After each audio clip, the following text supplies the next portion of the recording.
Hello everyone, welcome to our new video of Sari Gurudev YouTube channel.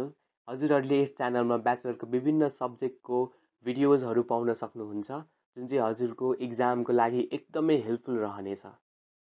र आजको यस भिडियोमा हामी एन्टरप्रेन्योरशिप एन्ड बिजनेस रिसोर्स म्यापिङको च्याप्टर फर्स्ट, सेकेन्ड र थर्ड गर्न गइराखेको छौँ। यो भिडियोमा च्याप्टर फर्स्ट, सेकेन्ड र थर्डको सिलेबसको अन्डरमा रहेर विभिन्न टपिकहरू एक्सप्लेन गरिएको छ जुन चाहिँ हजुरहरूको इक्जामको लागि एकदमै हेल्पफुल रहनेछ। एन्टरप्रेन्योरशिपको first chapter introduction to entrepreneurship जुन एकदमै सानो छोटो च्याप्टर रहेको छ 3 लेक्चर आवर्सको मात्र, जसमा हामी एन्टरप्रेन्योरशिपको बेसिक कन्सेप्ट्सहरूको बारेमा बुझ्छौँ। र त्यसै गरी त्रिभुवन युनिभर्सिटीले पब्लिस गरिएको सिलेबसको अनुसार फर्स्ट च्याप्टरबाट हामीले पढ्नुपर्ने टपिकहरू एन्टरप्रेन्योरशिप एन्ड एन्टरप्रेनर्स, त्यसरी नै फिचर्स अफ एन्टरप्रेन्योरशिप र एन्टरप्रेनर्सको के टाइप्सहरू छन् र एन्टरप्रेन्योरियल माइन्डसेट भनेको के हो र इकोइफिसियन्सी भनेको के हो र इकोप्रेनरसिप भनेको के हो र एन्टरप्रेन्योरियल प्रोसेसहरू के कस्तो छन्। र यो टपिकबाट सानो छोटो भए पनि सबै टपिकहरू इम्पोर्टेन्ट छ। 2 मार्क्सको लागि, 5 मार्क्सको लागि र इभन 10 मार्क्समा पनि सोधिन सक्छ। र बाँकीको आउने च्याप्टर्सहरू बुझ्नको लागि यहाँ भएको टपिक्सहरू पनि बुझ्नलाई एकदमै धेरै जरुरी छ। हाम्रो फर्स्ट टपिक एन्टरप्रेनर्स। एन्टरप्रेनर्स भनेको कस्तो खालको मान्छेलाई भन्न सकिन्छ त? एन्टरप्रेनर एउटा इन्डिभिजुअल हो who creates and operates small business. भन्नाले अब एन्टरप्रेनर भन्ने बित्तिकै एउटा ठुलो बिजनेस बनाइहाल्ने खालको भनेर बुझ्नु भएन है। एन्टरप्रेनर भनेको एउटा पर्सन अर इन्डिभिजुअल जसले एउटा सानो बिजनेसलाई क्रिएट गर्छ फर्स्टमा र त्यसलाई अपरेट गर्छ। भनेको मतलब अब बिजनेसको डिफ्रेन्ट एक्टिभिटिजहरू पनि पर्फर्म गर्नुपर्ने भयो। जस्ट क्रिएट गरेर मात्रै एन्टरप्रेनर भएन। र उसले चाहिँ के गर्छ, सबै रिस्कलाई अज्युम गर्छ। के कस्तो रिस्कहरू आउन सक्छ बिजनेसमा, त्यो सबै रिस्कलाई पहिला नै क्यालकुलेट गर्छ र अनि के कस्तो रिवार्ड्सहरू उसले पाउँछ यो बिजनेस गरेको बापत, त्यो सबै कुरा उसले हेर्छ एन्टरप्रेनरले। र ऊ चाहिँ एउटा इम्प्लोइ जसरी काम गर्नलाई रुचाउँदैन र एउटा आफू इनोभेटर भएर आउन चाहन्छ। भनेको मतलब एउटा नयाँ केही कुरा क्रिएट गर्न चाहन्छ सोसाइटीको लागि। एउटा कमन पिपल भन्दा थोरै डिफ्रेन्टली सोच्छ, जसले चाहिँ अपर्च्युनिटिजहरू ठ्याक्कै थाहा पाउँछ मार्केट्समा के कस्तो अपर्च्युनिटिजहरू छ, नयाँ के कस्तो अपर्च्युनिटिजहरू आइराखेको छ। त्यसरी नै बिजनेस मोडलको बारेमा आइडिया हुन्छ उसलाई र बिजनेस इन्भाइरोमेन्टको बारेमा पनि आइडिया हुन्छ। र एन्टरप्रेनर्स भनेको एउटा कस्तो भयो, क्रिएटर भयो जसले केही कुरा क्रिएट गर्छ र रिस्क टेकर भयो जसले रिस्क लिन सक्छ। एउटा रिस्क लिने क्यापेसिटी भएको पर्सनलाई हामी एन्टरप्रेनर भन्छौँ। र त्यसरी नै उसले डिसिजन पनि दिन सक्छ भनेपछि ऊ एउटा डिसिजन मेकर पनि भयो। र एन्टरप्रेनरहरू इनोभेटरहरू जुन चाहिँ सोर्स अफ न्यू आइडियाज हुन्छ। जति पनि हामीले नयाँ बिजनेस देख्छौँ, नयाँ टेक्नोलोजीहरू देख्छौँ, यो सबै न्यू आइडिया चाहिँ एउटा एन्टरप्रेनरको थ्रुबाट आउँछ। र एन्टरप्रेनरले आइडिया मात्रै नदिएर यो सबै आइडियाहरूलाई एउटा बिजनेस गुड्समा कन्भर्ट गर्न सक्छ अथवा सर्भिसेसमा कन्भर्ट गर्न सक्छ अथवा प्रोसिड्युर्समा, जसले गर्दाखेरि पिपलको निड्सलाई के गर्छ त, निड्सलाई पुरा गर्छ र प्रब्लमलाई सल्भ गर्छ। त्यो नै के हो, एन्टरप्रेनर्स हो। र नेक्स्ट रहेको छ एन्टरप्रेनरसिप। अब एन्टरप्रेनर्सले जे काम गर्छ, जे एक्सन्स गर्छ, त्यो सबै नै एन्टरप्रेनरसिप हो हुन चाहिँ।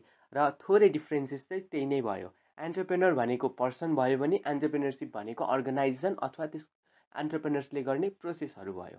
र एन्टरप्रेनरसिपलाई डिफाइन गर्दाखेरि हामीले के लेख्न सक्छौँ, entrepreneurship is the act of creating business or venture to generate a profit.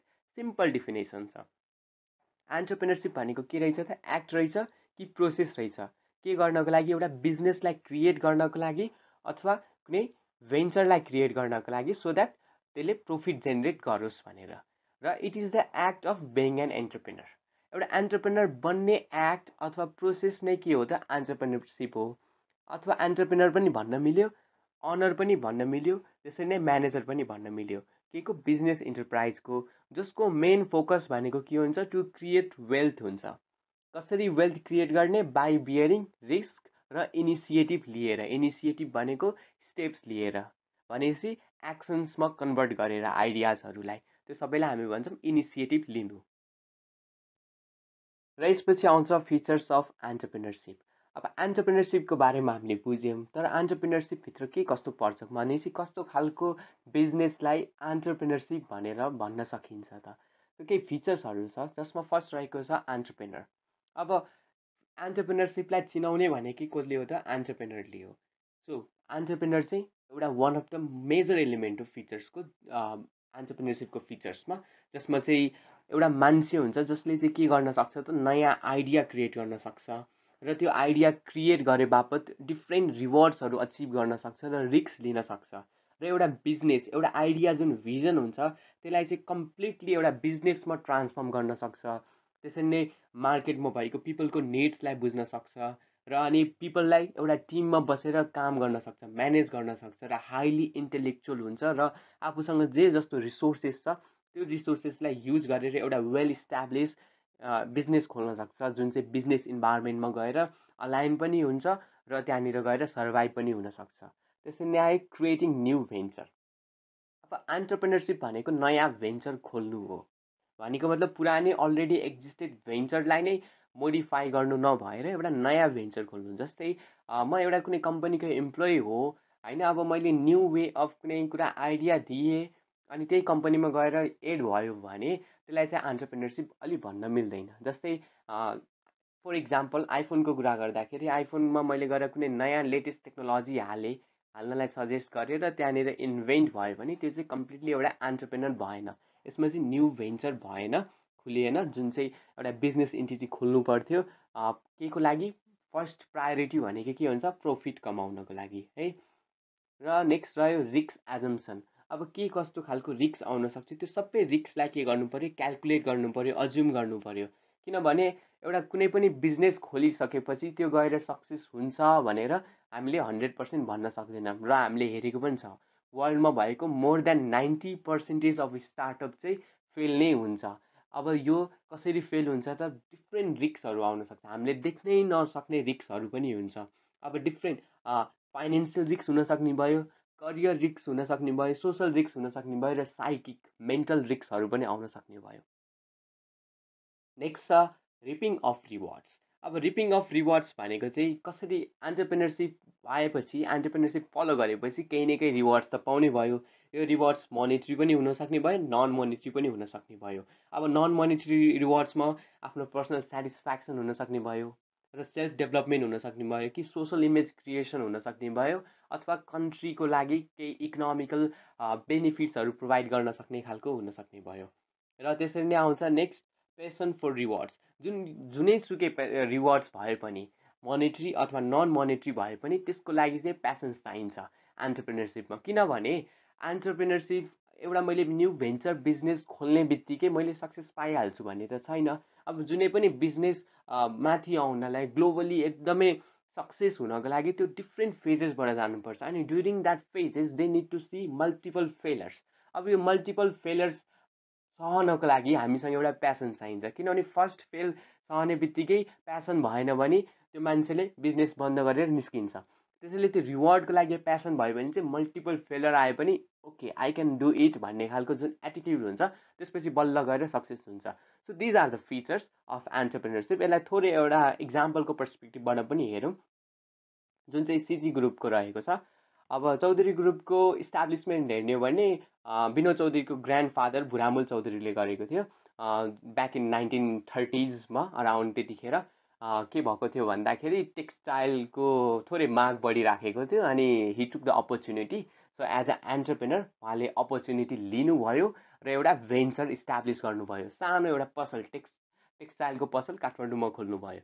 र विभिन्न रिस्कहरू आउन सक्थ्यो त्यतिखेर, जस्ट भूकम्प नै सकिएको थियो अनि त्यसपछि 1934को र अनि अब टेक्सटाइल बिजनेस काम गर्छ कि गर्दैन भन्ने खालको डिफ्रेन्ट रिस्कको बावजुद पनि हि इस्टाब्लिस द्याट। र अब त्यो रिस्क इस्टाब्लिस गरेपछि आफ्टर द्याट उसको सनले पनि त्यसलाई रिपिट गर्यो र ग्रान्ड सनले चाहिँ के विनोद चौधरीले चाहिँ नयाँ इन्डस्ट्रीमा एउटा स्टेप इन्टु गर्यो जुन चाहिँ नुडल्स इन्डस्ट्री थियो। सो त्यो नुडल इन्डस्ट्रीलाई पनि स्टेप इन्टु गर्दाखेरि त्यतिखेर पनि मल्टिपल रिस्कहरू थियो, किनभने नेपालीहरूको स्टेपल डाइट हेर्ने हो भने कम्प्लिटली राइस वे त्यो ट्रेडिसनल फुड्सहरू थियो। अब नुडल्समा सिफ्ट गराउनलाई नेपालीहरूले नुडल्स खान्छ कि खाँदैन भन्ने खालको डिफ्रेन्ट रिक्सहरू थियो। सो यो सबै रिक्सहरू, सोसल रिक्सहरू अज्युम गर्नुपर्ने थियो। र आयो रिपिङ अफ रिवार्ड्स।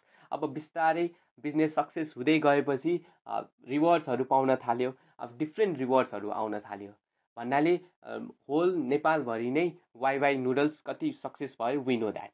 र त्यसरी नै पेसन फर रिवार्ड्स हुनुपर्छ। डिफ्रेन्ट रिक्स आए पनि त्यो रिवार्ड्सको चाहिँ पेसन हुनुपर्छ भन्ने हामीले हेर्न सक्छौँ। र त्यो रिक्सलाई, क्यालकुलेटेड रिक्सलाई ओभरकम गरेपछि नै रिवार्ड अचिभ हुन्छ। र अब त्यसरी नै अहिले चाहिँ पेसन फर रिवार्ड्सको कन्टेक्स्टमा गएर नेक्स्ट रहेको छ टाइप अफ एन्टरप्रेनर। यो टपिकबाट हेर्ने हो भने 2 मार्क्स, 5 मार्क्स र 10 मार्क्ससम्म पनि क्वेसन सोधिराखेको छ। त्यसैले यो टपिक चाहिँ अलिकति डिपली नै स्टडी गर्नु होला। र एन्टरप्रेनरलाई अब डिफ्रेन्ट बेसिसमा क्लासिफाई गर्न सकिन्छ, जस्तै अनरसिप, बिजनेस एक्टिभिटिज र टेक्नोलोजी, साइज अफ एन्टरप्राइज र स्टेज अफ इकोनोमी एन्ड एडाप्सनको रूपमा हामीले क्लासिफाई गर्न सक्छौँ। र अरू पनि डिफ्रेन्ट क्लासिफिकेसन्सहरू छ, जस्तै बेस्ड अन जेन्डर हुनसक्ने भयो। र यो चाहिँ केही इम्पोर्टेन्ट क्लासिफिकेसन्सहरू मैले यहाँनिर राखिदिएको छु, जसमा बेस्ड अन अनरसिपमा भनेपछि अब यो कसले अन गर्ने र कसले चलाउनेको बेसिसमा चाहिँ एन्टरप्रेनरलाई 3टा पार्टमा डिभाइड गरिएको छ, प्राइभेट, स्टेट र जोइन्टको भनेर। प्राइभेट भनेको चाहिँ कम्प्लिटली यसमा चाहिँ एउटा इन्भेस्टर अनर हुने भयो, एउटा इन्डिभिजुअल, पर्टिकुलर इन्डिभिजुअलले होल कम्पनीलाई अन गर्ने भयो र आफूले नै रन गर्ने भयो। सो यसमा आउने जति पनि रिस्क हुन्छ उसले आफैले लिन्छ र इभन रिवार्ड पनि उसले आफै लिने भयो। नेक्स्ट छ स्टेट एन्टरप्रेनर। यो भनेको चाहिँ completely run by government. So गभर्मेन्टले कन्ट्रोल गर्ने, रन गर्ने खालको एन्टरप्रेनरलाई हामीले भन्छौँ स्टेट एन्टरप्रेनर। जसमा चाहिँ के हुन्छ भने कस्तो खालको एक्टिभिटिज गरिन्छ भने जसमा सिभिक्सको लागि, पिपलको लागि, for the welfare of people, त्यस्तो खालको एक्टिभिटिज गरिन्छ भने त्यो भयो स्टेट एन्टरप्रेनर। र नेक्स्ट रहेको छ जोइन्ट एन्टरप्रेनर, जसमा बोथ प्राइभेट एन्ड स्टेट मिलेर कुनै बिजनेस रन गर्छ भने त्यो चाहिँ के भयो, जोइन्ट एन्टरप्रेनर। यो चाहिँ कम्प्लिटली प्राइभेट पब्लिक पार्टनरसिप मोडलमा हुन्छ यो बिजनेस चाहिँ। र आजकल यो बिजनेस मोडल चाहिँ अलिक थोरै पपुलर भइ पनि राखेको छ।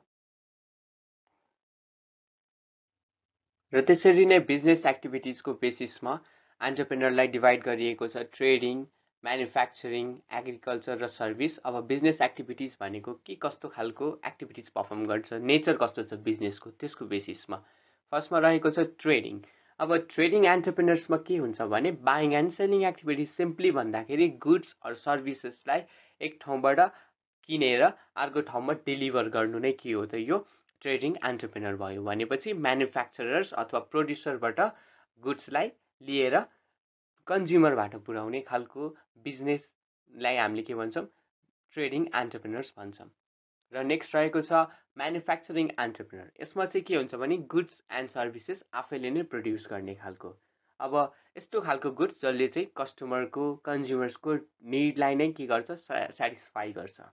अब उनीहरूले चाहिँ के गर्छन् भने मार्केटमा आउने डिफ्रेन्ट चेन्जेसहरू आउँछ, निड्सहरू आउँछ, त्यसलाई आइडेन्टिफाई गर्छ, कन्ज्युमरको बिहेभियरलाई आइडेन्टिफाई गर्छ र इन्भाइरोमेन्टको च्यालेन्जेसहरूलाई पनि ध्यानमा राखेर गुड्स एन्ड सर्भिसेस प्रड्युस गर्छ भने त्यसलाई के भन्छौँ हामी, म्यानुफ्याक्चरिङ एन्टरप्रेनर्स भन्छौँ।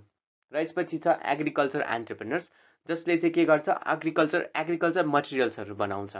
अब अघि नै भनेको म्यानुफ्याक्चरिङ एन्टरप्रेनर्सको लागि पनि र मटेरियल्स कसले प्रोभाइड गर्ने भयो, एग्रिकल्चर एन्टरप्रेनर्सले प्रोभाइड गर्ने भयो। र फिनिस गुड्सहरू पनि प्रड्युस गर्ने भयो कसले, एग्रिकल्चर एन्टरप्रेनर्सले। जसमा चाहिँ कम्प्लिटली सबै एग्रिकल्चरल प्रोडक्ट्सहरू हुन्छ, जस्तै poultry farming, fishery, cold storages अनि भेजिटेबल्स फार्मिङ, क्याटल फार्मिङहरू यसमा पर्छ। र नेक्स्ट रहेको छ सर्भिस एन्टरप्रेनर्स, जसमा चाहिँ एउटा प्रोडक्सन नभएर, गुड्सको प्रोडक्सन नभएर सर्भिस प्रोभाइड गर्ने, जस्तै भोलिन्टियर वर्क हुनसक्ने भयो अथवा टुर सर्भिसेसहरू हुनसक्ने भयो, यस्तो खालको। इभन यसमा नन प्रफिट बिजनेसहरू पनि आउन सक्ने भयो, जसमा चाहिँ के हुन्छ, मेन फोकस भनेकै पिपलहरूलाई सर्भिस प्रोभाइड गर्ने। र यसमा सोसल एन्टरप्रेनर्सहरू पनि पर्ने भयो, जसको चाहिँ मेन फोकस एउटा प्रफिट नभएर सोसाइटीको लागि राम्रो गर्ने, सोसाइटीलाई के गर्ने खालको मान्छेहरू यसमा पर्ने भयो। र यसमा डिफ्रेन्ट सर्भिसेसहरू पनि पर्छ प्रफिट ओरिएन्टेड पनि, जस्तै accounting, banking, consulting, cleaning, landscaping, education, इन्सुरेन्सहरू यो सबै चाहिँ केमा पर्ने भयो, सर्भिस एन्टरप्रेनर्समा पर्ने भयो। त्यसरी नै छ युज अफ टेक्नोलोजीको बेसिसमा, भनेको मतलब एन्टरप्रेनर्स इफ टेक्नोलोजीसँग रिलेटेड छ कि छैन, टेक्नोलोजिकल इनोभेसन्स नयाँ नयाँ टेक्नोलोजी डेभलप गर्नेमा इन्भल्भ छ कि छैन, डेभलप अथवा युटिलाइज गर्नेमा इन्भल्भ छ कि छैन, त्यसको बेसिसमा एन्टरप्रेनरलाई दुईवटा टाइप्समा डिभाइड गरिएको छ, टेक्निकल एन्ड नन टेक्निकल भनेर। अब टेक्निकल एन्टरप्रेनर्स भनेको चाहिँ यस्तो खालको एन्टरप्रेनर्स भयो जसको चाहिँ इन्भल्भमेन्ट छ केमा, इनोभेट गर्नलाई, टेक्नोलोजीलाई इनोभेट अथवा डेभलप गर्नको लागि इन्भल्भमेन्ट छ भने त्यस्तो एन्टरप्रेनर्सलाई हामीले के भन्छौँ, टेक्निकल एन्टरप्रेनर्स भन्छौँ।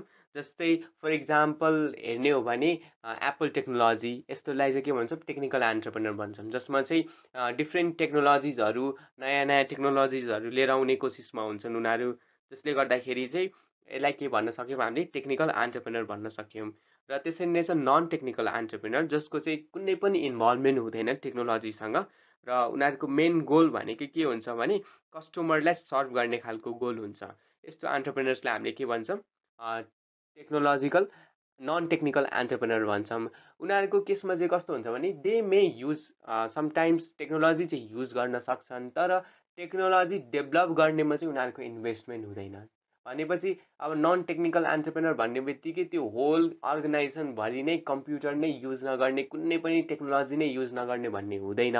उनीहरूले युज चाहिँ गर्छन्, तर इनोभेसन नयाँ टेक्नोलोजी बनाउने प्रति उनीहरूको कुनै पनि कन्ट्रिब्युसन चाहिँ हुँदैन। त्यसरी हामीले के छुटाउन सक्छौँ, युज अफ टेक्नोलोजीको आधारमा technical and non technical entrepreneurs. र एन्टरप्रेनरलाई फेरि हामीले डिफ्रेन्सिएट गर्न सक्छौँ on the basis of size of enterprise पनि, जुनमा रहेको छ small scale, medium scale, large scale entrepreneur.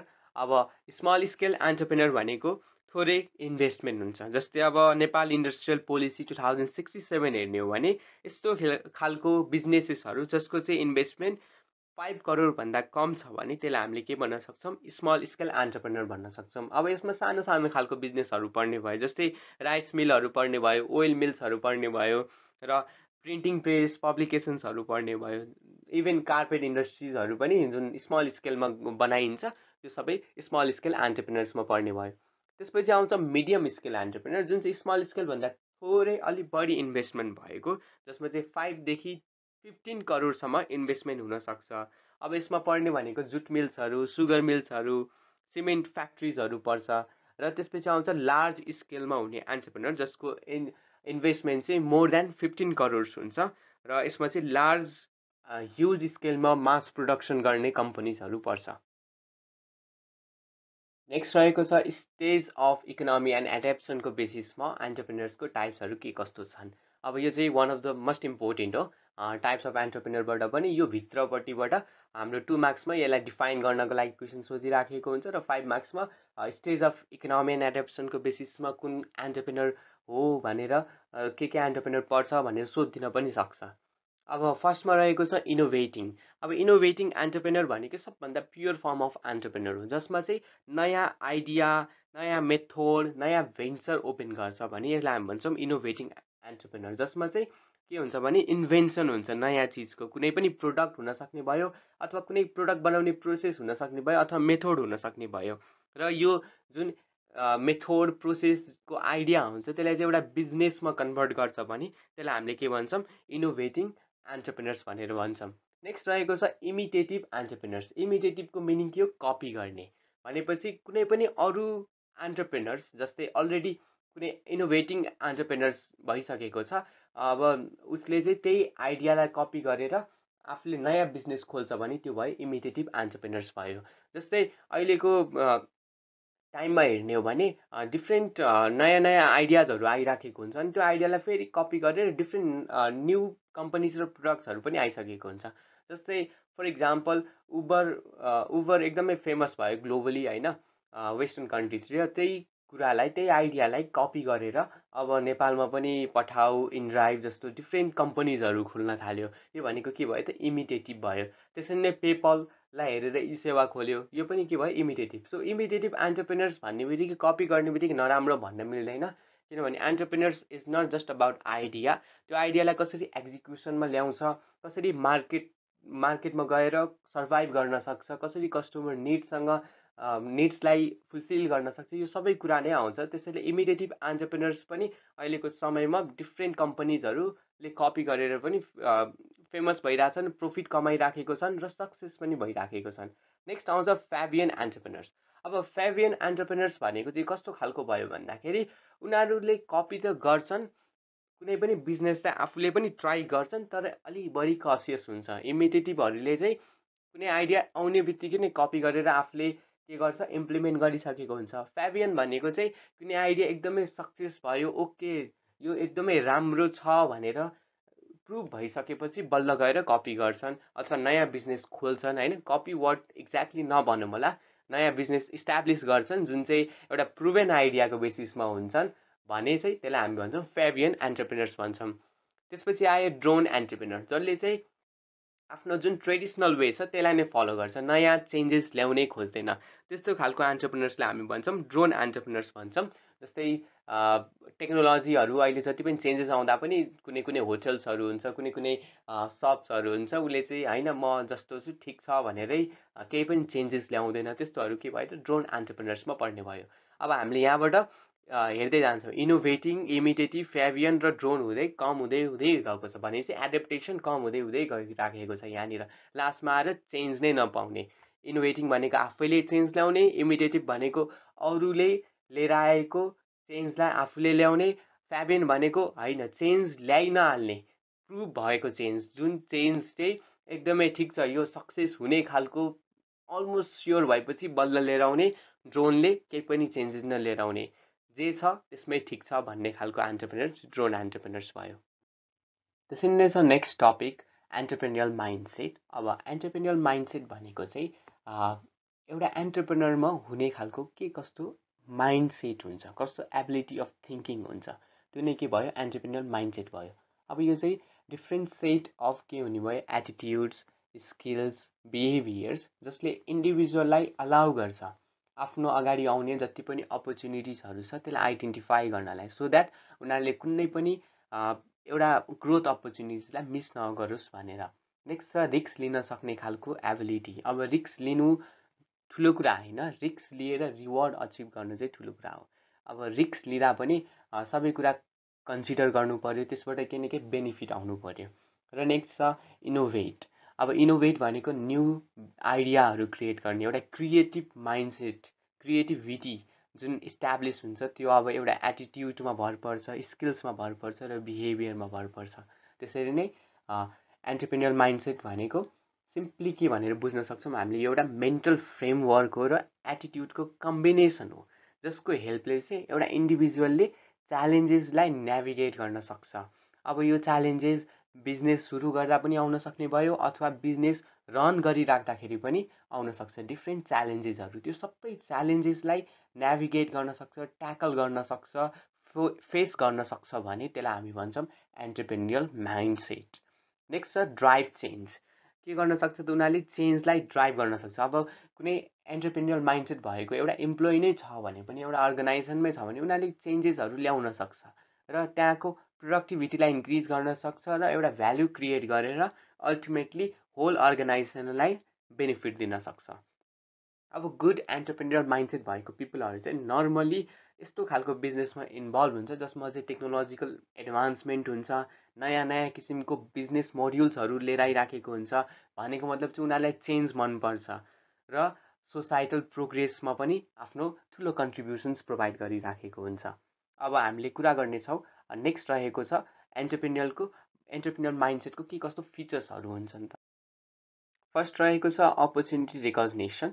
एउटा एन्टरप्रेन्योरल माइन्डसेट भएको मान्छेले चाहिँ आफ्नो अगाडि आउने जति पनि अपर्च्युनिटिजहरू छ त्यसलाई रेकग्नाइज गर्न सक्छ। अब अपर्च्युनिटिज रेकग्नाइज कसरी गर्न सकिन्छ, मार्केटमा के कस्तो खालको ग्याप्सहरू छ, कस्तो खालको प्रब्लम्सहरू छ, त्यो प्रब्लमलाई कसरी सल्भ गर्न सक्छ, कुन एउटा यस्तो नयाँ प्रोडक्ट बनाइदिउँ, कुनै यस्तो नयाँ सर्भिस क्रिएट गरिदिउँ जसले मान्छेलाई सजिलो बनाउँछ, जुन कुरा लङ प्रोसेस भइरहेछ, धेरै टाइम लागिरहेछ, जुन कुरा एकदमै कम्प्लेक्स छ त्यसलाई कसरी सिम्पल बनाउने, त्यो सल्युसन प्रोभाइड गरेर उनीहरूले अपर्च्युनिटीलाई रेकग्नाइज गरेर नयाँ प्रोडक्ट्स, नयाँ गुड्स बनाउन सक्ने खालको माइन्डसेट नै के हो एन्टरप्रेन्योरल माइन्डसेट हो। नेक्स्ट रहेको छ रिस्क टोलरेन्स। अब डिफ्रेन्ट रिस्कहरू आउन सक्ने हुन्छ while performing business activities. So त्यो सबै क्यालकुलेटेड रिस्कलाई बुझ्नु पर्यो र अनि इभेन फेलर पनि के कस्तो आउन सक्छ भनेर त्यो सबै कुरा बुझ्नु पर्यो र आफूलाई एउटा भ्यालुएबल लेसन प्रोभाइड गर्न सक्नु पर्यो, सो द्याट उनीहरूले लास्टमा गएर चाहिँ एउटा सक्सेस अचिभ गर्न सक्छ भनेर। र एन्टरप्रेनरको पार्टमा चाहिँ दुइटै सक्सेस र फेलियर पार्टलाई स्टडी गर्नुपर्ने हुन्छ। जस्ट सक्सेसमा मात्रै फोकस नभएर पोसिबल फेलियर्सहरूलाई पनि स्टडी गर्नुपर्ने हुन्छ, so that they can avoid it. Next आयो रेजिलियन्स। अब रेजिलियन्स भनेको कतिको एड्याप्ट गर्न सक्छ एन्टरप्रेनर्सले, एउटा भनेको मतलब डिफ्रेन्ट अब्स्टिकल्सहरू आउन सक्छ, डिफ्रेन्ट सेटब्याक्सहरू आउन सक्छ। त्यो सेटब्याक्स त्यो अब्स्टिकल्ससँग कसरी एड्याप्ट गर्ने, त्यो सिचुएसनमा कस्तो खालको मुभ्सहरू लिने सो द्याट उनीहरूको बिजनेसलाई ह्याम्पर नहोस्, सो द्याट त्यो जर्नी चाहिँ एउटा स्मुथली चलिराखोस् भनेर। नेक्स्ट छ इनोभेटिभ थिङ्किङ। इनोभेटिभ थिङ्किङ भनेको सिम्पली भन्दा क्रिएटिभिटी होइन। अब डिफ्रेन्ट प्रब्लम्सहरू अराइज हुन्छ डे टु डे बिजनेस एक्टिभिटिजमा, त्यसलाई कसरी एउटा क्रिएटिभ सल्युसन्स दिने, कसरी त्यो प्रब्लमलाई सल्भ गर्ने इन अ क्रिएटिभ वे। अब यो गर्नको लागि डिफ्रेन्ट ब्रेन स्टर्मिङ प्रोसेसबाट जानुपर्ने हुन्छ, एक्सपेरिमेन्टेसनको थ्रुबाट जानुपर्ने हुन्छ, अनि बल्ल गएर एउटा कन्टिन्युटी दिन सकिन्छ इनोभेसनमा। र त्यसैले एन्टरप्रेन्योर माइन्डसेटमा चाहिँ के हुन्छ, उनीहरूसँग एउटा इनोभेटिभ थिङ्किङको क्यापेसिटी हुन्छ। नेक्स्ट आयो एडेप्टेबिलिटी। यो भनेको अलि अघि नैको रेजिलियन्ससँगै सेम नै भयो, तर यसमा चाहिँ झन् कुरा गर्नु पर्दाखेरि बिजनेस इन्भाइरोमेन्टको एडेप्टेबिलिटीको कुरा गर्छौँ। भनेको मतलब अहिले वर्ल्डमा सबै कुरा चेन्ज भइराखेको छ, टेक्नोलोजिकल एडभान्समेन्ट भइरहेछ, वर्क फोर्समा चेन्जेस आइराखेको छ। अब यो चेन्ज आइराख्दाखेरि कसरी एड्याप्ट हुनसक्छ त्यस्तो सिचुएसनमा, त्यो टेक्नोलोजीसँग नयाँ नयाँ इन्फर्मेसनलाई कसरी ग्यादर गरेर स्ट्राटेजिजहरू डेभलप गर्न सक्छ, पोलिसिजहरू बनाउन सक्छ, त्यो सबै यसमा पर्ने भयो। नेक्स्ट छ गोल ओरिएन्टेसन। अब एन्टरप्रेनर्सहरूको चाहिँ एउटा फिक्स खालको एउटा क्लियर खालको गोल हुन्छ, भनेको मतलब स्मार्ट गोल भन्छौँ नि हामीले होइन, जुन क्लियर हुन्छ, मेजर गर्न सक्ने खालको हुन्छ, एक्सनेबल हुन्छ। सो त्यो त्यस्तो खालको गोल्सलाई उसले सेट गरेको हुन्छ र त्यही गोल अनुसारले उसको जति पनि एक्टिभिटिजहरू हुन्छ त्यही अनुसारले अलाइन भइराखेको पनि हुन्छ। नेक्स्ट छ networking and collaboration. For every entrepreneurs networking चाहिँ वान अफ द सबैभन्दा भ्यालुएबल क्यापिटल भएर आउँछ। भनेपछि उनीहरूले चाहिँ कस्तो खालको माइन्डसेट हुन्छ भने उनीहरू चाहन्छन् धेरैभन्दा धेरै मान्छेलाई चिन्ने, नयाँ नयाँ रिलेसनसिप बिल्डअप गर्ने, जसले गर्दाखेरि त्यो नेटवर्क चाहिँ भोलि गएर उनीहरूको एउटा इन्भेस्टमेन्ट जसरी साबित हुनसक्छ। नेक्स्ट आयो कस्टमर फोकस। एन्टरप्रेनर्सले जे पनि प्रोडक्टहरू बनाउँछ, सर्भिसेस बनाउँछ, त्यो मलाई मनपर्छ, आफूलाई मनपर्छ भनेर इन्डिभिजुअल फोकस नभएर कस्टमरलाई कस्तो मनपर्छ, के खालको सर्भिसेस प्रोभाइड गरौँ so that customer can be happy भन्ने खालको त्यो माइन्डसेट भएर चाहिँ आउँछ। र एन्टरप्रेनर माइन्डसेटमा अझै याद गर्नुपर्ने कुराहरू प्यासन फर रिवार्ड हुन्छ, उनीहरूमा एकदमै अनइन्डिङ खालको प्यासन्सहरू हुन्छ। र यही पोइन्ट्सहरूलाई हजुरहरूले इफ क्वेसन्समा सोधियो सक्सेसफुल एन्टरप्रेनर्स भनेको के हो, कस्तो हुन्छ भनेर सोध्यो भने हजुरहरूले यो पोइन्ट्सलाई युज पनि गर्न सक्नुहुन्छ। त्यसरी नै छ एन्टरप्रेनर माइन्डसेट त अब जन्मिने बित्तिकै हुँदैन, there is a way to cultivate it. कसरी अब कल्टिभेट गर्ने, अब यो कहिलेकाहीँ 2 मार्क्समा पनि सोधिराखेको हुन्छ, त्यसैले मैले यहाँ राखिदिएको छु, यसलाई चाहिँ सर्ट एक्सप्लेन गर्नेछु। फर्स्ट छ embrace life learning, life long learning. Life long learning भनेको कन्टिन्युसली लर्न गरिराख्ने, भनेको मतलब कहिले पनि स्टप नै नहुने नयाँ कुरा सिक्नबाट। त्यो खालको माइन्डसेट, त्यो खालको बिहेभियर देखायो भने चाहिँ we can cultivate entrepreneur mindset in us. Next छ इन्करेज द क्रिएटिभिटी। भनेको मतलब क्रिएटिभिटी अथवा क्युरियोसिटीलाई इन्करेज गर्ने होइन, नयाँ नयाँ कुरा सिक्ने, अब नयाँ नयाँ कुरा एक्सप्लोर गर्ने, आइडियाजहरूलाई एक्सप्लोर गर्ने, र त्यो जुन पुरानो हुन्छ स्ट्याटस को हुन्छ, जुन कुरा एभ्रिथिङ रिमेनिङ द सेम खालको जुन एटिट्युड हुन्छ त्यसलाई चाहिँ चेन्ज गर्नु पर्यो। ओके, नयाँ पर्सपेक्टिभबाट सोच्न सक्नु पर्यो। नेक्स्ट छ रिस्क टेकिङलाई प्र्याक्टिस गर्ने। अब सानो हुन्छ कि ठुलो हुन्छ, रिस्कहरू लिइराख्नुपर्छ, क्यालकुलेटेड रिस्कहरू लिइराख्नु पर्यो होइन। अब एकैचोटि ठुलो रिस्क पनि लिनुपर्छ भन्ने छैन, सानो एउटा बिजनेसबाट स्टार्ट गरेर अनि बल्ल रिस्क टेकिङ एबिलिटी इस्टाब्लिस हुन्छ। नेक्स्ट छ रिजिलियन्सलाई डेभलप गर्ने। अघि भनिएको रिजिलियन्स भनेको के थियो त, अब्स्टेकल्सलाई कसरी ओभरकम गर्ने, त्यो खालको एउटा ट्रेटलाई चाहिँ डेभलप गर्नुपर्छ, सो द्याट इभन फेलरलाई पनि एउटा लर्निङ अपर्च्युनिटीको रूपमा लिन सकियोस्। नेक्स्ट छ आफ्नो लाइफमा आउने गोल्सहरूलाई क्लियरली सेट गर्ने, आफै कन्फ्युज नहुने, सो द्याट हाम्रो एक्टिभिटिजहरू पनि त्योसँग अलाइन भइरहेकोस् भनेर।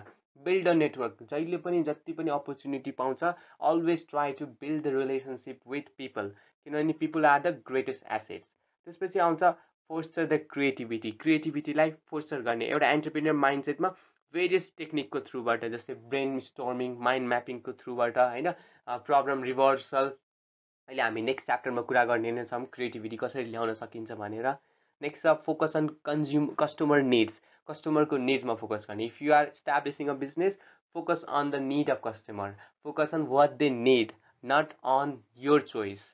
नेक्स्ट छ एडप्ट अ ग्रोथ माइन्डसेट, एउटा ग्रोथ माइन्डसेटमा इफ केही कुरा अचिभ गरे पनि now how to maximize it भन्ने खालको त्यो खालको माइन्डसेट हुनु पऱ्यो। नेक्स्ट छ स्टे एडेप्टेबल, सिचुएसन अनुसारले हामी एड्याप्ट हुन सक्नुपर्छ, डिफ्रेन्ट सिचुएसनमा एड्याप्ट हुन सक्नु पऱ्यो, डिफ्रेन्ट बिजनेस इन्भाइरोमेन्टमा एड्याप्ट हुन सक्नु पऱ्यो र डिफ्रेन्ट वर्क डिफ्रेन्ट टिम इन्भाइरोमेन्टमा पनि एड्याप्ट हुन सक्नु पऱ्यो। यस्तो कुराहरू फलो गऱ्यो भने हामीले एन्टरप्रेन्योर माइन्डसेट चाहिँ कल्टिभेट गर्न सक्छौँ। नेक्स्ट टपिक रहेको छ इको इफिसियन्सी।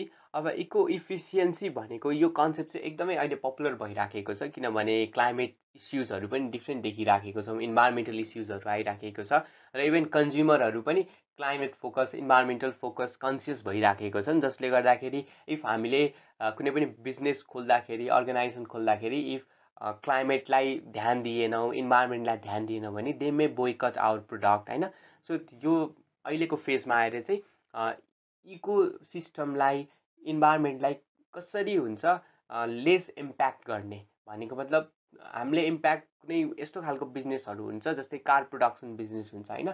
अब कार प्रड्युस गर्दाखेरि चाहिँ केही न केही त इम्प्याक्ट जान्छ, इमिसन्सहरू हुन्छ, ग्यासेसहरू हुन्छ, कार्बनमा गएर कन्ट्रिब्युसन दिन्छ। अब त्यसलाई कम्प्लिटली जेरो त गर्न सकिँदैन, तर इको इफिसियन्सीले के हुन्छ घटाउन चाहिँ सकिन्छ, त्यसलाई मिनिमाइज गर्न सकिन्छ भन्छ। अब यही बेसिसमा जस्तै अहिलेको न्यू हेर्छौँ भने ग्रिन फाइनेन्स ट्याक्सोनोमी पनि आएको छ होइन, नेपालमा पनि नेपाल राष्ट्र ब्याङ्कले। अब यो चाहिँ यहीसँग अलाइन हुन्छ। अब इको इफिसियन्सी भनेको के हो भनेर बुझौँ है।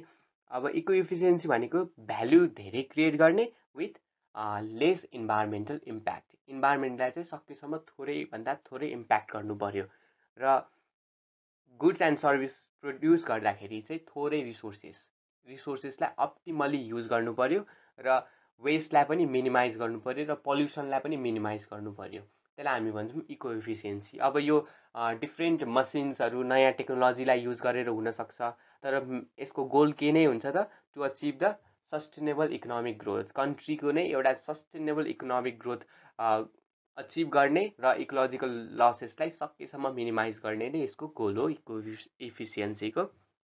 यसमा चाहिँ अब रिसोर्सेसको स्मार्ट युटिलाइजेसन हुने भयो र वेस्ट रिडक्सन प्र्याक्टिसेसहरू, डिफ्रेन्ट नयाँ नयाँ आएको टेक्नोलोजीहरूबाट चाहिँ वेस्टलाई रिड्युस गर्ने अथवा वेस्टलाई रियुज गर्ने, रिसाइकल गर्ने त्यो मेथडहरू हुने भयो। त्यसरी नै सस्टेनेबल डिजाइन प्रिन्सिपल्सहरू भनेको मतलब र मटेरियल्स बनेकोदेखि लिएर त्यो डिस्पोजल हुनेजेलसम्म जति पनि स्टेजेसहरू हुन्छ त्यो सबैमा एउटा इको इफिसियन्सीलाई प्रायोरिटाइज गर्ने, इन्भाइरोमेन्टल फ्रेन्डली बनाउने, जसलाई रिसाइकल गर्न सक्ने खालको प्रडक्ट बनाउने भन्ने भयो यसमा। जस्तै यसको प्रिन्सिपल्सहरू हेर्ने हो भने इको इफिसियन्सीको कहिलेकाहीँ स्टेट भनेर 2 मार्क्समा आउन सक्छ र रिसोर्सलाई के गर्ने अप्टिमाइजेसन गर्ने, भनेको मतलब थोरै रिसोर्सेसबाट धेरै प्रोडक्सन गर्न सक्ने। नेक्स्ट छ वेस्टलाई मिनिमाइज गर्ने, सकेसम्म वेस्ट चाहिँ थोरै प्रड्युस गर्ने, त्यो वेस्ट निक्लिसकेको वेस्टलाई पनि रियुज गर्ने, रिसाइकल गर्ने पर्छ यसमा। नेक्स्ट छ सस्टेनेबल डिजाइन, भर्खरै कुरा गऱ्यौँ हामीले सस्टेनेबल डिजाइन प्रिन्सिपल्स, जसमा चाहिँ कस्तो हुन्छ भने प्रायोरिटी दिनु पऱ्यो। यसरी प्रोडक्टलाई प्रायोरिटी दिनु पऱ्यो कि त्यसको इन्टायर लाइफ साइकल र मटेरियल बनेकोदेखि लिएर डिस्पोजलसम्म नै त्यहाँनिर चाहिँ इन्भाइरोमेन्टल फ्रेन्डली होस् भनेर प्रायोरिटी दिनेलाई हामी भन्छौँ सस्टेनेबल डिजाइन भन्छौँ। र प्रोडक्ट स्टेवार्डसिप भनेको अब यो जति पनि म्यानुफ्याक्चरर्सहरू हुन्छ, प्रड्युसर्सहरू हुन्छ, उनीहरूलाई चाहिँ एउटा रिस्पोन्सिबल बनाउनु पऱ्यो। नेक्स्ट छ पर्फर्मेन्स मेजरमेन्ट, भनेको मतलब अब यसमा डिफ्रेन्ट इन्डिकेटर्सहरूलाई युज गरेर, मेट्रिक्सहरूलाई युज गरेर चाहिँ कतिको इन्भाइरोमेन्टमा इम्प्याक्ट पार्यो भनेर मेजर गर्ने होइन, कतिको इम्प्रुभमेन्ट लिएर आयो अर्गनाइजेसनले, पहिला यति इमिसन गर्थ्यो अहिले यति इमिसन गर्छ भनेर। यो चाहिँ हामीले अहिले कुरा गर्दाखेरि एउटा अर्गनाइजेसन एउटा बिजनेस फोकस भएर कुरा गर्दैछौँ, तर यसको जस्तै अब एउटा कन्ट्री फोकस भएर पनि हुने भयो। जस्तै अब नयाँ ग्रिन फाइनेन्स ट्याक्सोनमीकै कुरा गरौँ होइन, त्यसमा नेसनली डिटरमाइन्ड प्लानहरूको कुरा आउँछ। अब के कस्तो मेट्रिक्सहरूले चाहिँ क्यालकुलेट गर्छ कि कतिको लो गर्न सक्यो इमिसन्सलाई। जस्तै नेपालले 0.02% अहिले कार्बन इमिट गर्छ, त्यसलाई कसरी अझै घटाउने, जेरो कार्बन कसरी बनाउने, त्यो सबै कुराहरू चाहिँ इको इफिसियन्सीको अन्डरमा पर्छ। भनेको मतलब बिजनेस गर्ने, अब बिजनेसलाई कम्प्लिटली हामीले इन्भाइरोमेन्टल फ्रेन्डली त बनाउन सक्दैनौँ, जेरो कार्बन त बनाउन सक्दैनौँ, तर हामीले के पनि गर्न सक्छौँ भन्दाखेरि लेस कार्बन, लेस इम्प्याक्टफुल चाहिँ बनाउन सक्छौँ। अथवा इफ बिजनेस हाम्रो एकदमै धेरै नै त्यसले इन्भाइरोमेन्टलाई नराम्रो गरिरहेछ भने साइड बाई साइड हामीले यस्तो एक्टिभिटी गर्नु पऱ्यो जसले गर्दाखेरि इन्भाइरोमेन्टलाई राम्रो पनि गरिरहेको छ, जसले गर्दा हाम्रो नेट जुन लास्टमा गएर नेट चाहिँ जुन हुन्छ, नेट हाम्रो कन्ट्रिब्युसन हुन्छ त्यो चाहिँ जेरो होस् भनेर।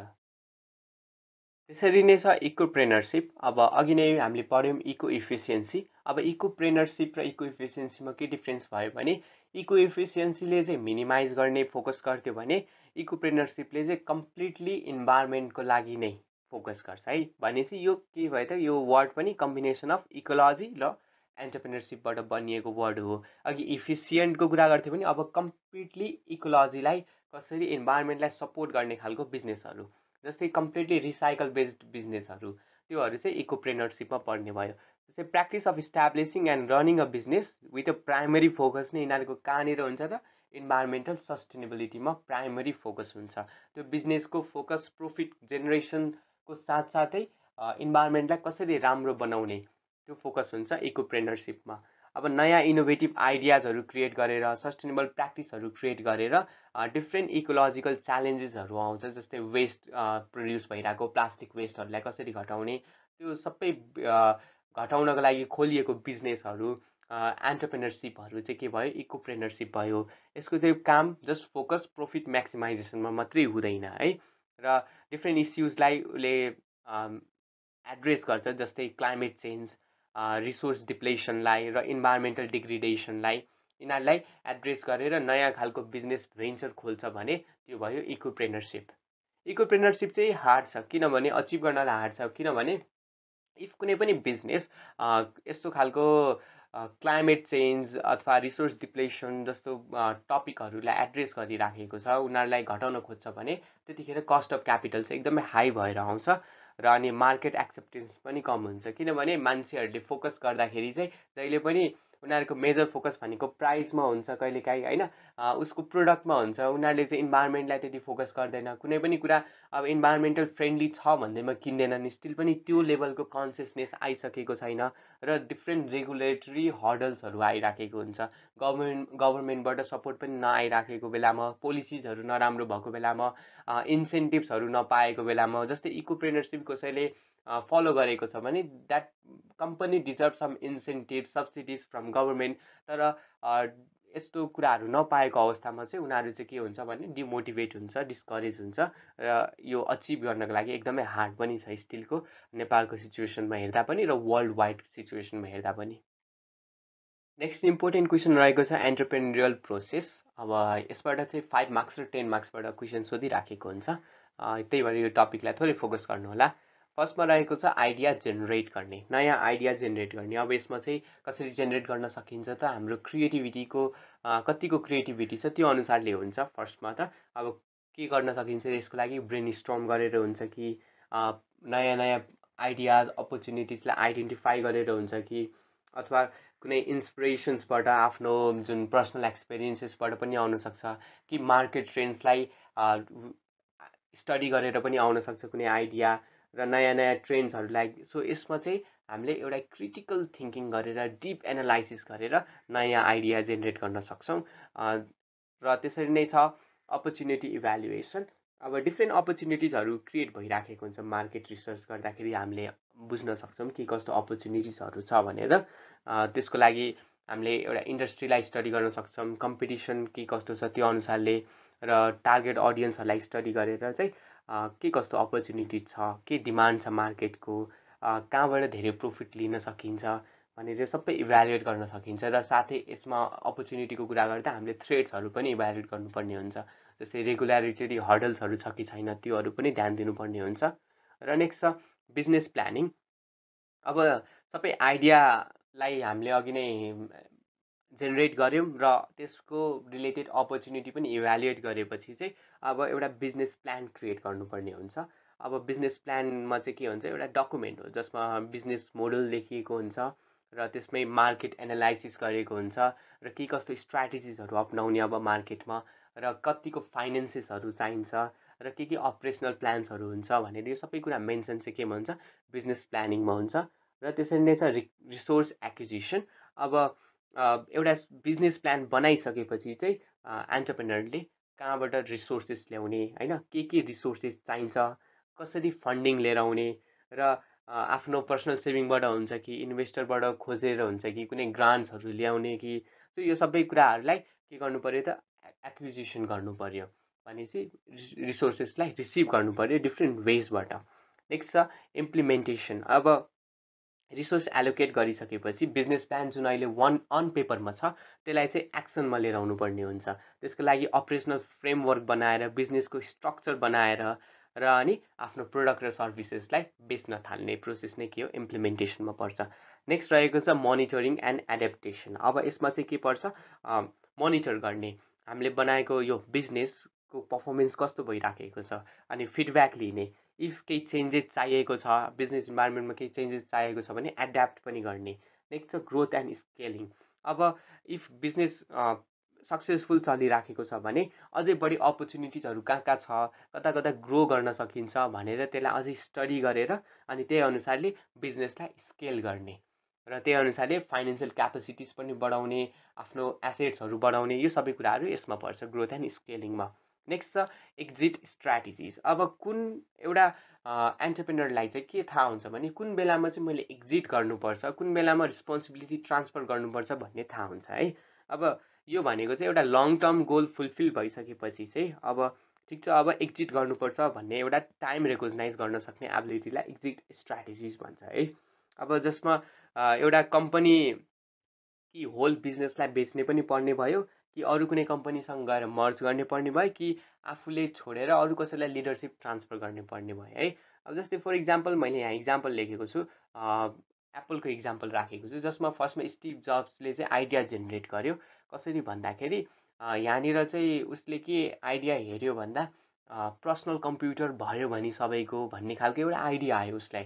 त्यसपछि उसले अपर्च्युनिटिजहरू इभ्यालुएट गर्यो किनभने टेक्नोलोजीमा एकदमै धेरै एडभान्समेन्ट आइराखेको थियो त्यो समयमा र त्यही अनुसारले उसले एज अ बिजनेस प्लानिङमा एप्पललाई लन्च गर्यो र लन्च गर्दाखेरि उसँग एकदमै थोरै रिसोर्सेस थियो। रिसोर्सेसमा पनि he started from his own garage होइन, र अनि उसले इम्प्लिमेन्ट गर्यो।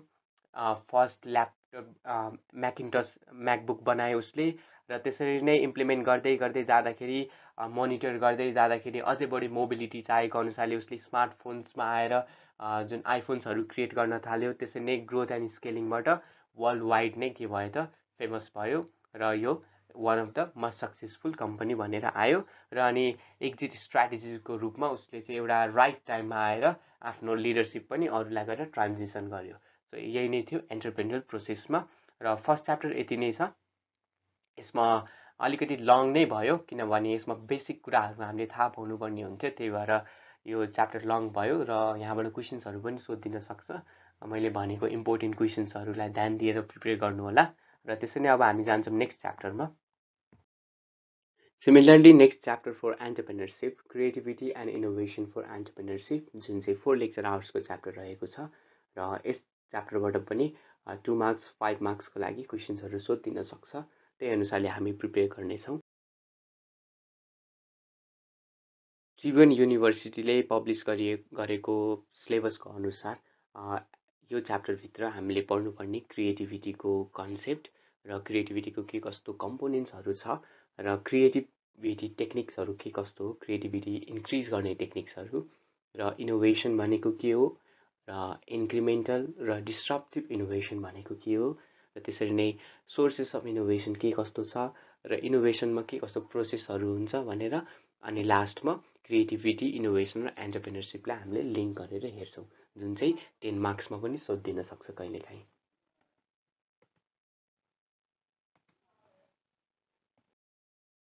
हाम्रो फर्स्ट टपिक रहेको छ क्रिएटिभिटी।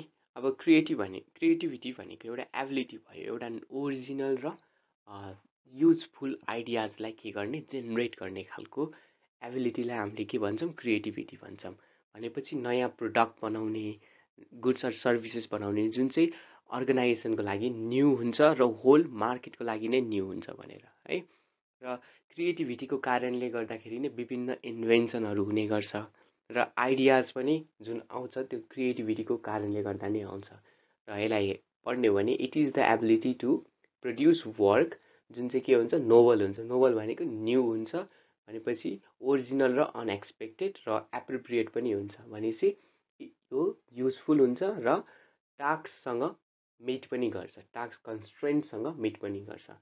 यो फिगरबाट पनि हामीले बुझ्न सक्छौँ क्रिएटिभिटी के हुनु पऱ्यो, दुईवटा एबिलिटी हुनु पऱ्यो। कन्सेप्ट अफ क्रिएटिभिटी हेर्दाखेरि दुईवटा कुरा हुनै पऱ्यो, त्यो नोबल पनि हुनु पऱ्यो, अब न्यू मात्रै भएर पुगेन, त्यो आइडिया युजफुल पनि हुन सक्नु पऱ्यो है। ओके, नेक्स्ट छ कम्पोनेन्ट्स अफ क्रिएटिभिटी। अब क्रिएटिभिटीको के कस्तो कम्पोनेन्ट छ, इफ बेसिकमा वेमा हेर्ने हो भने त इमेजिनेसन नै हो क्रिएटिभिटीको कम्पोनेन्ट्स। र अरू पनि तिनवटा कम्पोनेन्ट्सहरू छ, skills for creative thinking, knowledge र मोटिभेसन। इमेजिनेसन पनि स्किल्स फर क्रिएटिभ थिङ्किङभित्र पनि पर्छ भनेपछि हामीले मेन्टल इमेज फर्म गर्न सक्ने एबिलिटी पनि के हो, स्किल्स फर क्रिएटिभ थिङ्किङ हो। अब क्रिएटिभ थिङ्किङको लागि चाहिने स्किल्सहरू भनेको कस्तो खालको स्किल्स भयो त, यस्तो खालको एबिलिटी जसको हेल्पले चाहिँ हामीले कुनै प्रब्लमलाई नयाँ वेबाट, नयाँ अप्रोचबाट हेर्न सक्छौँ भने त्यो स्किल्सलाई नै हामीले भन्छौँ स्किल्स फर क्रिएटिभ थिङ्किङ। र अब यो कसरी अचिभ हुने भयो, कग्निटिभ प्रोसेसबाट अचिभ हुने भयो, हाम्रो मेन्टल थिङ्किङ क्यापेसिटीको थ्रुबाट हामीले कसरी सोच्छौँ केही कुरा, त्यहाँनिरबाट हाम्रो के आउने भयो, यो स्किल्स डेभलप हुने भयो। त्यसरी नै हाम्रो पर्सेप्चुअल प्रोसेस, हाम्रो सराउन्डिङमा भएको एलिमेन्ट्स, कम्युनिटी, ग्रुप्स, कुनै पनि प्रडक्ट अर सर्भिसेसलाई कसरी पर्सिभ गर्छौँ त्यसको बेसिसमा हुने भयो। र हाम्रो पास्ट मेमोरिजबाट जुन इन्फर्मेसन्सहरू हामीले ग्यादर गर्छौँ त्यो ग्यादर गरेर केही कुरा नयाँ अप्रोचमा कुनै प्रब्लम सल्भ गर्न सक्छौँ कि सक्दैनौँ त्यो पनि स्किल्स हुने भयो क्रिएटिभ थिङ्किङको लागि। र हामीले मेन्टल इमेज फर्म गर्ने र त्यसरी नै हामीले आफ्नो स्किल्स बढाउन सक्छौँ क्रिएटिभ थिङ्किङको लागि by reading books, by discussing with experts र by performing activities like meditation, जसले गर्दाखेरि हाम्रो माइन्ड पिसफुल हुन्छ र नयाँ कुरा सोच्न सक्छौँ र नयाँ कुरा सोच्ने एबिलिटी आएपछि we can become a creative person.